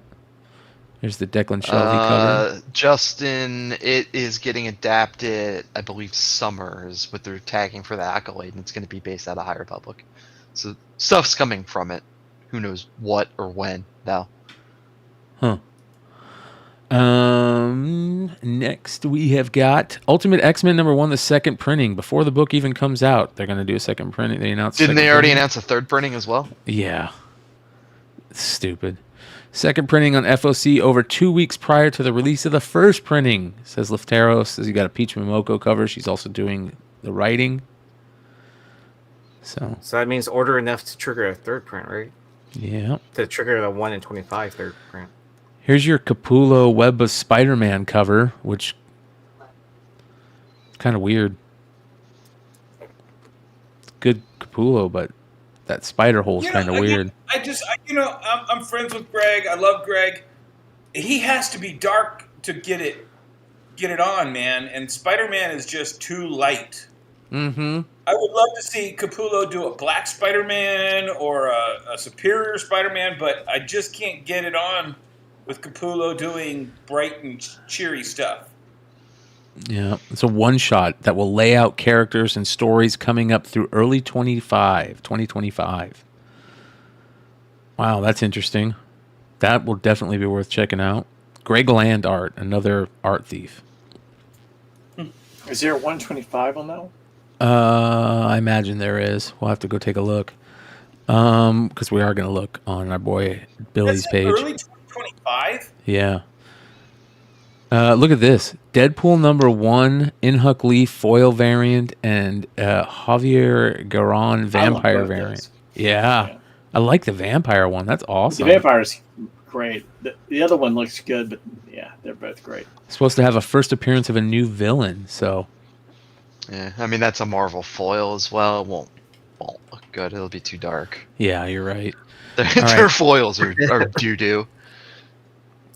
All right, let's see some of these. You got the Ultimate Spider-Man 2 second printing Kaketo. There you go, Dennis. Kaketo. Good job. Design variant. Yep, nope. I'm good. Yeah. It's got a new character there, it looks like. Glory Grant, Joy Mercado, Robbie Robertson.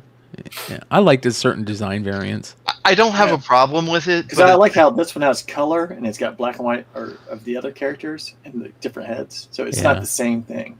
Yeah, and it's not that. It's just that right now, today's day and age, can any of you guys name a design variant that retained even cover price value within a month? Yeah, there's only a few of them. I just, Age of Spider-Verse number 2, third print. All right, we got one. Madam Web movie variant. No. Here's the Peach Momoko cover for Visions. That's not bad. That's good. See, it would seem like it would fit her style better. Yeah. Look at her hands, though. Look at She that. did a store that's the variant hilt. for. That's the hilt. Yeah, okay. That's the hilt. She did a store variant for Visions #1, the other series that came out a couple years, I guess, it was a year ago. It's pretty good. I just don't think she can top TMNT 100. Like, to me, like, nope. Yeah. She peaked. Right. That's a beautiful cover. Yeah. That's one I'll probably never sell. Yeah. Eat shit. Hey, at least I didn't buy multiple. At least I didn't buy multiple. This right here, holy cow. That is beautiful. Lyrically Mystique variant. I love Mystique. She's one of my all-time favorite characters in comics, man. When they don't fuck around with her. No. Spider-Boy, Rose Besh. This one's a really... I like this cover for some reason. I don't know what it is about like the Spider-Boy's face that's cool to me.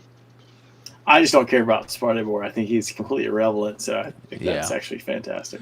Yeah. It's the multiple eyes. What is everybody's opinion on Rose Besh versus Peach Momoko? I'm tired of both of them. They're good artists. I'm just tired of both of them. Are you asking which one you like? Are you asking which one's better? Well, I mean, just in general. I mean, they both came up at the same time. They both had massive hype behind them. And they both have kind of panned out a little less than what everybody thought they were going to. I mean, I think Peaches overall panned out way better than Rose. But everybody was losing their shit over Rose when she first came out. Well, you got to remember when Rose first came out, she dropped that Wonder Woman cover, and that Wonder Woman cover was 10,000 shades of ridiculously good. So I like that Thrawn cover. Yeah, it makes you wonder why she hasn't been able to follow that up with anything on that level. Whoa, look at this. She had That's Liefeld. Let me pull up a list. She did the Silk cover, right? Silk 2? Oh yeah, her Silk first 2 with the were shoes. all kind of in that zone, but nothing was as hot as that Wonder Woman. And then it just kind of all became about, hey, look, I've shown really good close-up of these sneakers, and hey, look, I'm upside down or turned around, or, you know.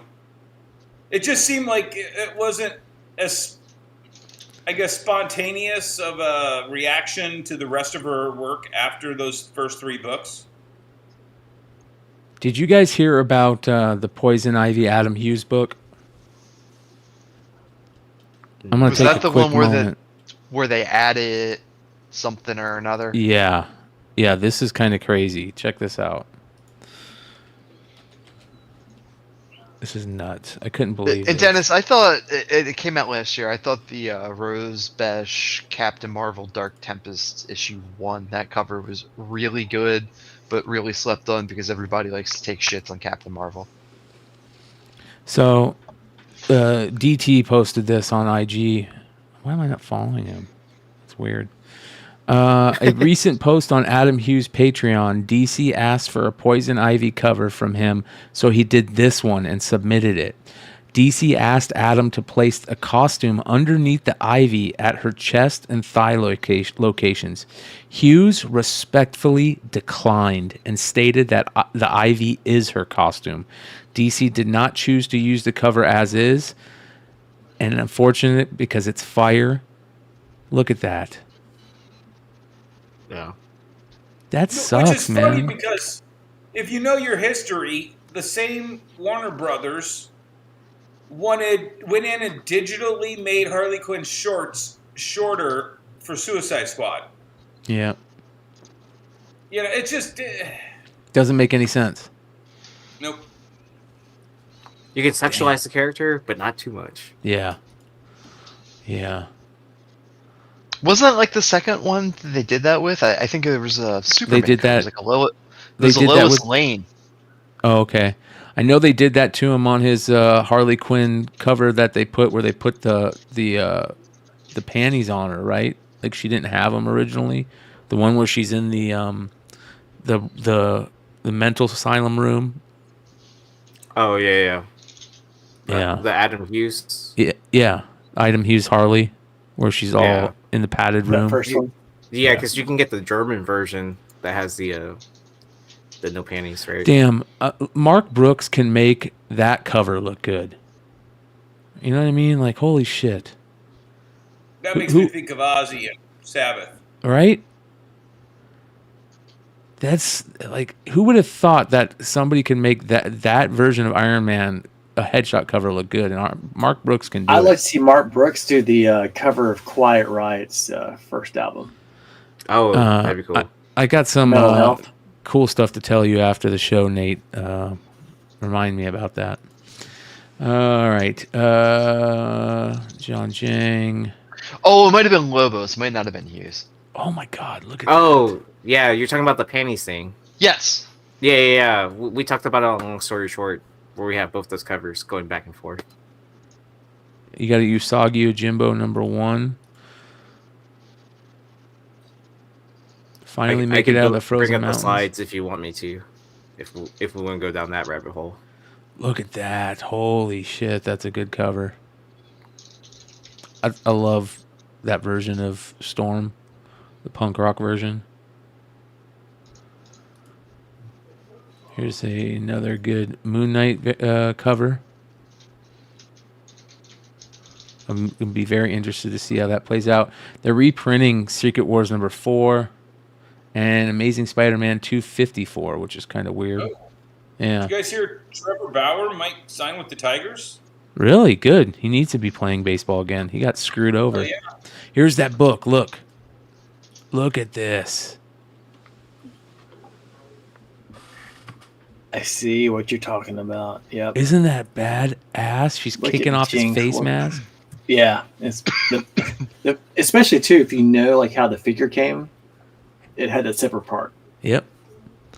Dude, Jinx is a great That's character, and that I right there. love Jinx. Oh.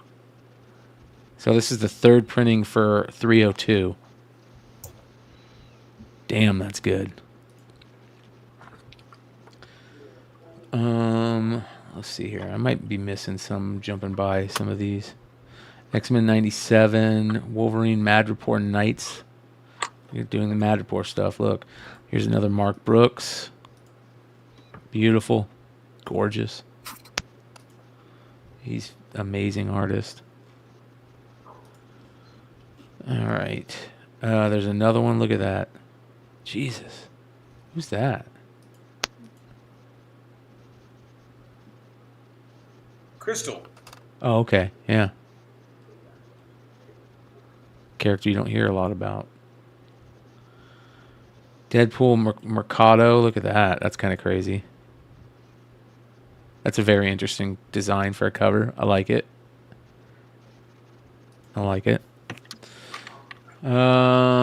Captain Marvel, Mark Brooks. That's a good one. Kind of reminds me of the Steel Freeze a little bit.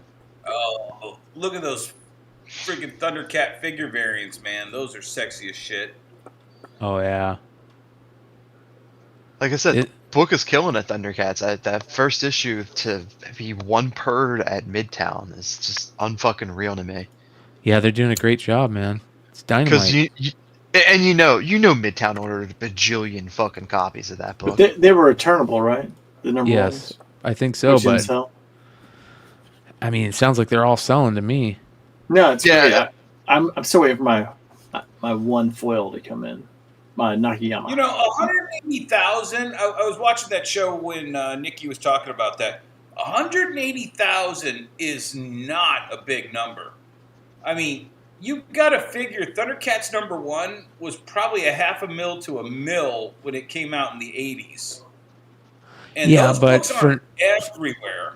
But for now, yeah, I think perspective's a big thing. Yeah. And again, I don't know. I don't know what actual numbers are these days. Unfortunately, while I wish those were published, publishers don't publish those.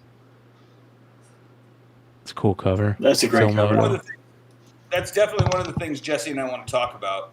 Yeah, for those of you guys that don't know, we're starting a new show on the channel called "'Twas the Night Before Wednesdays," which will be on Tuesdays, and of course, it's going to be Jesse and Dennis doing a comic book store owner retailer show. We're going to have on other shop owners and retailers with the guys. Do like a round table of store owners throughout and retailers throughout the country, and bring them on with Jesse and Dennis to talk about current topics. So it'll be fun.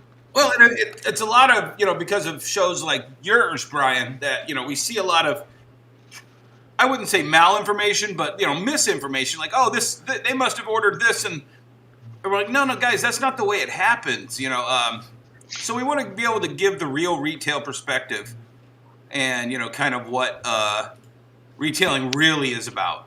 Yeah. Yeah, that's important. And I was just watching Emmett's show earlier today where he was talking about how he's warehousing DC Comics. And that's what it feels like sometimes. It's like, hey, your publisher takes a shit and you end up just storing their overstock. Yep. Dark Ride, issue 11. That's it. Pretty late list for FOC. Yeah, which is nice. So I didn't know Dark Ride was still going on. Yeah. Yeah, I think they're set for like 15 issues or something. Some pretty deep. Yeah, that is it for FOC. Make sure you guys go check out economicsandcomics.com. Also, make sure you're following Economics and Comics on YouTube. He's putting out great content. He's doing multiple shows a week. So, real quick, Brian, can you share my screen because I have the what Binkies was talking about, or what Jeff was talking about with the Lobos. Oh, yeah. So this is what was solicited, and then this is what actually came out. So like if you look like right here, you can see like where she was wearing underwear, and then how she's not. It was so much better with it. Like with a little Superman's face is off. But yeah. So it was kind of what we were talking about with Sean last week's Discord after the show. Mm-hmm. I mean, I go. Can you pull that image back up again? Just either one. It doesn't matter. Yeah, you want to share it again? Don't see the difference. I mean, I know somebody. Lobos is a great artist and he penciled something, but when you have so many digital tools that you're using, it just looks fake. It almost looks like it was AI. And I think that, as we're watching AI move closer and closer to getting real, and we look artists getting closer and closer to what AI's real is, I just don't think we're going to get that point where we give a shit if it's AI or not. Yeah. Well, I don't know about that. Yeah. I think it's going to always... People are always going to give a shit about it because it feels I think there's going to be two different lines. I think there's going to be purists that will very much give a shit, and then I think there's also going to be another side of the populace that just wants good art and doesn't care how it got generated. It's the McDonald's theory. I want a hamburger. Well, I want McDonald's. Isn't that a hamburger? I guess. Maybe. In this country, it's recognized as food, so. Unfortunately. I used to love McDonald's hamburgers when they were fresh. You could order them like in the morning, and this is back in like the 90s, and just regular hamburgers. They used to be so fucking good. They're garbage now. Well, you know what happened, right? They started using fake meat. No, they use the same meat. They started making steamer trays. I worked in McDonald's in the 90s. And so they started getting these steamer trays. So at 10 o'clock, we would start making the hamburgers. and it's just putting them in these steamer trays, and they could sit there for 2 to 3 hours before they used them. Shout out to Spec Media. Make sure you guys go sub up to Spec Media, Richie's channel. Him and Yee are doing some great stuff. They're going to be doing some big card content. By the way, you guys, we got those top Series 1 retail cases hopefully going to be in on Tuesday or Wednesday of next week. Crossing my fingers. I will have at least 2 Fat Pack cases and 2 hanger cases that we can play around with. We can do personal breaks if I'll open it up to. I think what I'll do is I'll open it up to all the members of the channel first. If you guys want to get in on anything, I'll give you guys first dibs, and then we'll figure out what we're going to do from there. So. Richie, I can't make Tuesday. My band's playing a show that night. There we go. We go. Yeah. So we'll have to figure out what different day it is. All right. Let's you guys got anything? You guys got anything else? Got any crazy pickups that you want to talk about? Ooh, I do. All right. I have a crazy pickup. Then we'll go hit the Discord and call it a night. I told Nate about this whenever McFarlane was announcing. You got a giveaway too to announce. I actually picked it up. Oh wow! The Batman 423 statue, That's and it has the beautiful. Auto. Yeah, so I missed out on the diamond. Really fantastic. Yeah, I missed out on the diamond a long time ago, but then I saw that McFarlane was actually putting one out for McFarlane Toys or whatever. And then I don't know why you didn't. I don't know. Red backdrop with the sun or with the moon. Yeah, and so. I mean, I tend to keep statues in boxes and stuff like that, but yeah, I would open that one. The way that box looks and everything, I don't. Yeah, I mean, because it has a little auto card in it too, so that was pretty cool. And then I decided to pick a bunch of Lewis Hamilton cards. These are the black and white Ray Waves. Someone's got a very big man crush on Lewis Hamilton. I can. I mean, it's smart, right? Because he's going to Ferrari and all that. But yeah, and I have a 42 card PSA submission coming back that I was expecting to show up in April. It's coming in 2 weeks now, so I was kind of oh, yeah. Is that the stuff you dropped off on Friday at the TriStar? Yeah, the stuff I dropped off on Friday for their value. I've gotten 2 back with the gradings, the 69 ounce Cinder, and I've got the 15 moderns with the Otani variation for Stadium Club. And the other 3 are going through grading right now. So it's going fast. Yes. So, I mean, because I put 3 cards in for regular submission, and I was expecting those first, and I have no idea what those grades are. Yeah, Brian. So I was telling you yesterday that I was trying to put in a PSA submission for the Ellie De La Cruz base for 24 tops. Yeah. Because there's nothing there yet. Yeah. I was I think if you can get back PSA 10s, I think you can get $40 for them. Yeah. Because it's a 15 card, $15 special. Are you sending in your silvers? But you could not actually get them in yesterday, but this morning you could get them in. They actually would pop up and you could actually enter them. But if you try to do Evan Carter or Dominguez, none of the other cards worked. I was gonna say, I wonder if people just haven't added if they. I don't think it's been added basically to the library yet. So I had to, and you had 10 cards. That's why I had to put the variations in for the other cards to get those in. But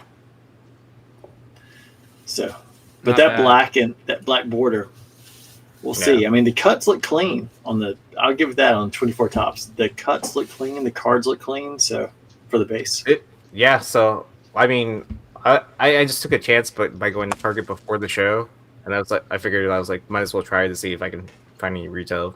Yeah, I just got the itch because I was really waiting for my Fanatics blasters to come in, but mine just shipped. Did you get the email on yours?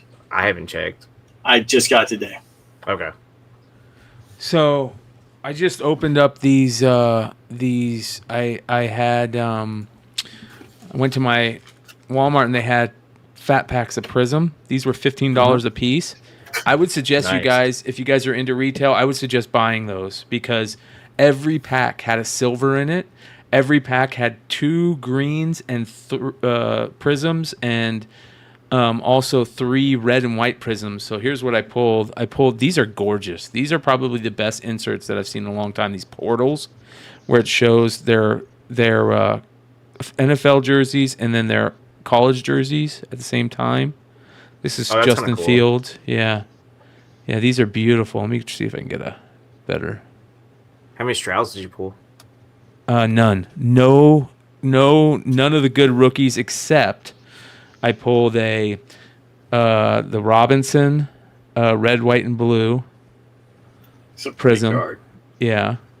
I pulled a Purdy silver. Every pack had a silver in it. That's huge. I did get lucky though on a silver. I pulled a Paca Nuka. Oh, Paca Nachua. Yeah. I have to ask Aaron this every time. Do they say silver on the back? Yes. No. They just say prism on the back. They just say prism. Yeah, they say prism on the back. Yeah. Okay. Yep. There we go. See at the top, prism. I pulled a Deuce Vaughn, red, white, and blue. I pulled a Luke Schoonover, silver. This Devin Witherspoon, red, white, and blue. The red, white, and blues are pretty cards, especially for a Texan player. This card is gorgeous. Yeah. This is probably not a big player, but look at that. Eddie Jackson silver. And it's beautiful. There's the Tank Odell rookie in these are so beautiful. Some cards are gorgeous. Pulled this guy, Lucas Van Ness, red, white, and blue. Broderick Jones. And, I mean, the silvers look good. I always love the silver. So I got a silver in every pack. Did you get your hangers in yet from Walmart? Haven't got my hangers in yet, no. You just have to buy a bigger pack to be able to get a guaranteed silver per pack. Dude, to get a guaranteed silver per pack is pretty... Silver is hard. I don't think they're guaranteed, but... I thought you used to get one of those megas. Well, or is it like get on average thing? Here's my other silver. This guy, it's a rookie from New Orleans. So and you know who told me about the fat packs being good is a Funhouse. Richie? Shout out to Funhouse. No, Funhouse is Mike. dude, the fat packs are great, and I think you can buy the fat pack boxes on Walmart or Target for website? Let me see here. Yeah, according to this, on average, each fat pack delivers 1 insert plus 1 base rookie green, 1 insert green, 1 base rookie silver, 1 rookie plus 3 red, white, and blue prisms. So you get 1 silver rookie per? On average, whatever that means. Holy shit, dude. So whenever you don't pull a silver in a pack, you can't complain. Is basically what it's saying. Yeah. Yeah, you're right. No, I mean, because that's what they have to put that language in there, because it's just someone's you're guaranteed, you're not guaranteed, but most boxes can guarantee or have 1 relic. Or they don't guarantee, but they have 1. Yeah. So you can get boxes of them on Walmart for $249. They come with 12 packs. So what's 12 times 15? I'm terrible at math. 300. So there you go. You're getting pretty good deal. So I'm gonna buy probably a couple of these. Oh, Creed is saying it's 1 out of 15 packs are a silver rookie. Dude, I got 4 silver rookies. Brian, you broke everything right there. Yeah, I got 4 silver rookies in those. So it's pretty crazy. Anybody else got any pickups? Pickups. I've got some stuff. I will show you one thing. I'd gotten this. Brian, remember seeing the Ramen Toys racer? Yes. They had they basically substituted the HasLab, and then basically made it half price, and then came out with if you want the Dukes of Hazzard, you can have that one, or if you want the black one, if you want the Ghost Rider, the Ghost you can Rider. have that. Yeah. So they came out with the Thunderhawk initially, this was probably 4 months ago, and it was color, and it was magnets on the bottom, and you could flip up the case, and you could see the card, Thunderhawk, and like Matt Tracker. So Hasbro, of course, since they don't make any of these toys, they put the stamp on them and said you can't do that, and they were selling these for $125, and then those went. I put mine on eBay. I think I got $500 for it like the same week.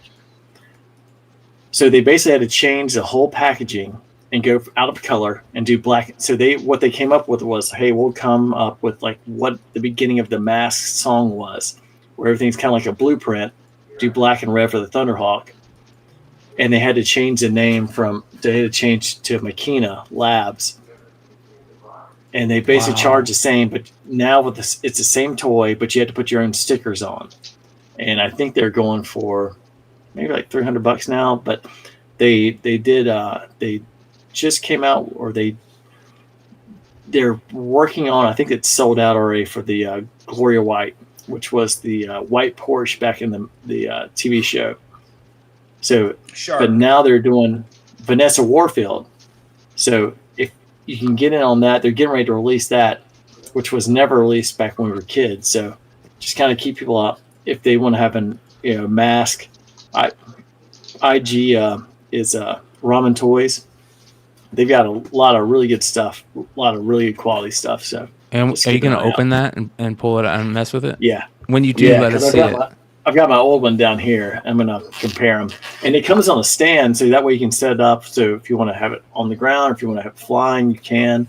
And actually, I think Ace with Ramen Toys is working on coming out with a kind of same size as like the G.I. Joe Classified or Star Wars Black Series for a few. I don't think they're going to be that many, but I think a limited number of the Mask characters. And I think he started off with the Piranha, which was Sly Rax.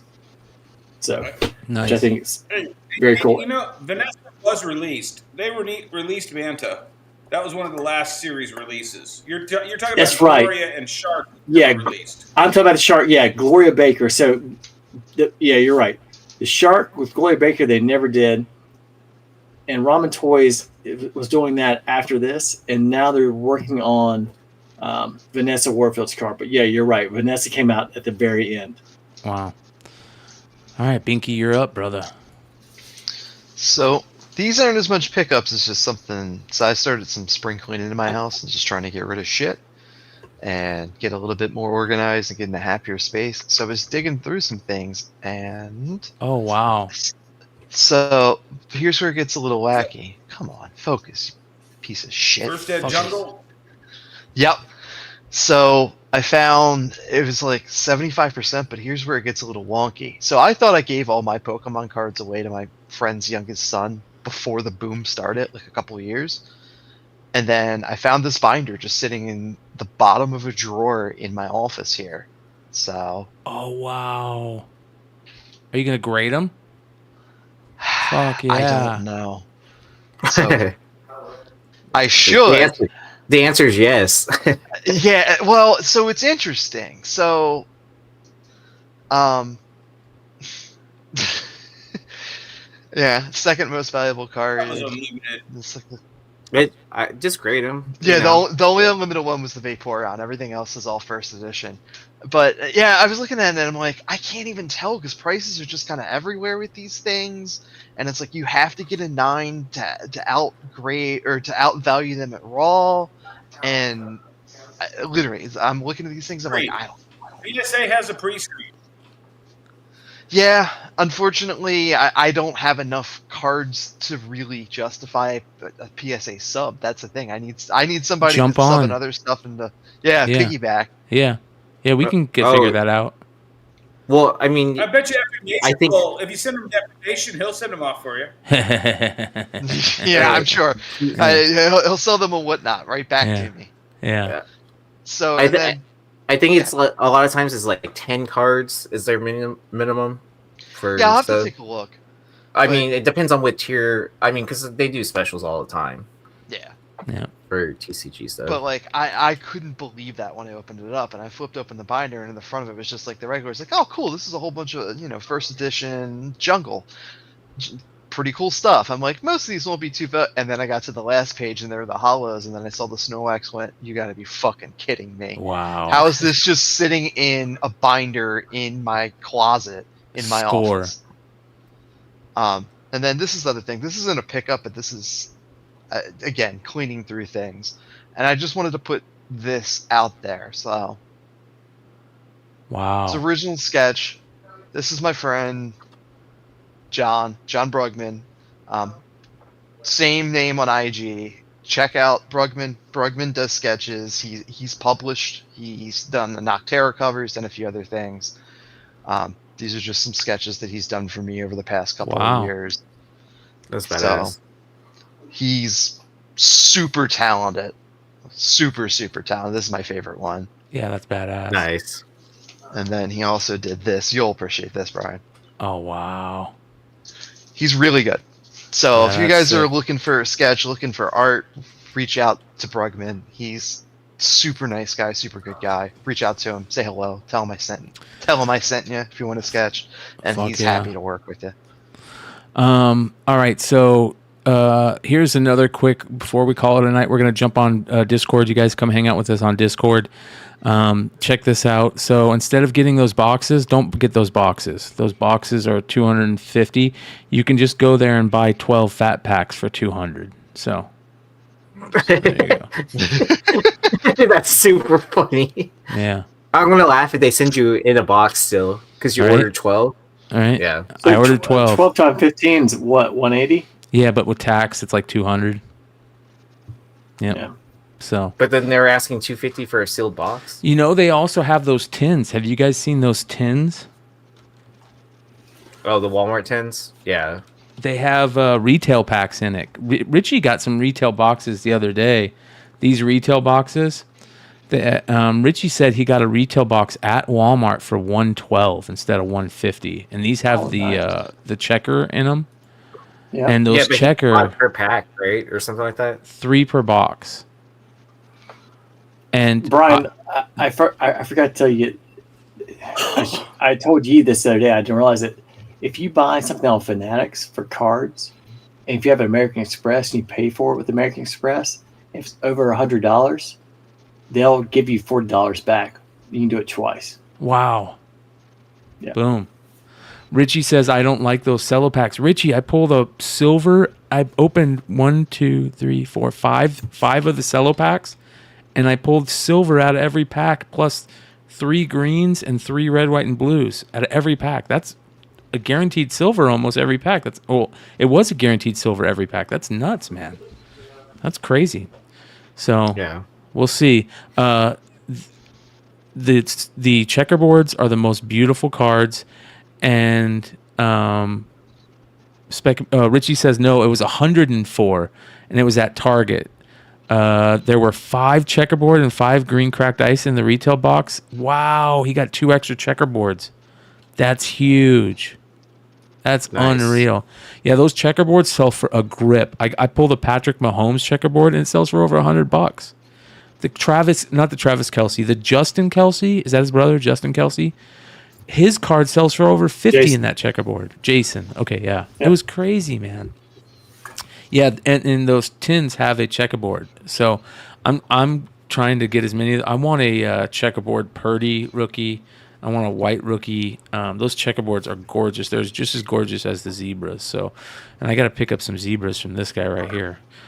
But hey guys, do a shout out real quick. Yeah, of course you can do a shout out, brother. Hey man, online is saying Virgil suffered several strokes. The $1 Million Man's bodyguard. Ted DiBiase? Yeah, $1 Million Man, but his bodyguard. His bodyguard, Virgil. And he's like an old convention friend because he did every convention back in the day. But he suffered several strokes and he's not doing well. So everybody do a shout out, give some thoughts and prayers to Virgil. Yeah, Virgil had all the cash. He had the money. Yep. There was a news article, I'm going to say it's maybe about a month ago now, that apparently he's basically in hospice care with all sorts of issues related to like strokes and dementia and shit like that. Man. Damn. All right, you guys. Much love. Thank you for everybody that hung out. Appreciate. Oh yeah, we got to give away. We got to give away. You got to give things away. So here we go. Before we go. Yeah. How many likes are we at? Here's the question. Oh yeah, that's a great question. Because if you're 109. 150, 109. This is what you're going to get. Oh wow. So we only at 150. You get that. Over 150, you get this. Wow. 110 likes, you guys. So here we go. We got a winner for the box of cards is. It was almost you, Yee. I know. Look at that, Colonel Josh. Shout out to Colonel Josh. Nice. Let us know what you want to do with it, brother. If you want Yee just to send it to you, or if you want us to open it on a show and just send you the hits, we will do that. The Colonel's a good dude. We're going to be sending AOA that Star Wars #1. Look at that. He says, no shit. Yeah, no shit. You just won, brother. And we're going to be sending AOA that Star Wars #1 that Nate was so gracious to put up, just because AOA is the best. And much love to all you guys. You might, depending on how well this video does out there after it's done, we might have a giveaway to give away next week. So much love, you guys. Come hang out with us in the Discord right now. We're probably going to open up some more cards. I see some other people are itching to go open up some cards. So we're going to shoot the shit in the Discord, open some cards, smoke some weed, and call it a night. Much love, you guys. We'll see you there. We're out.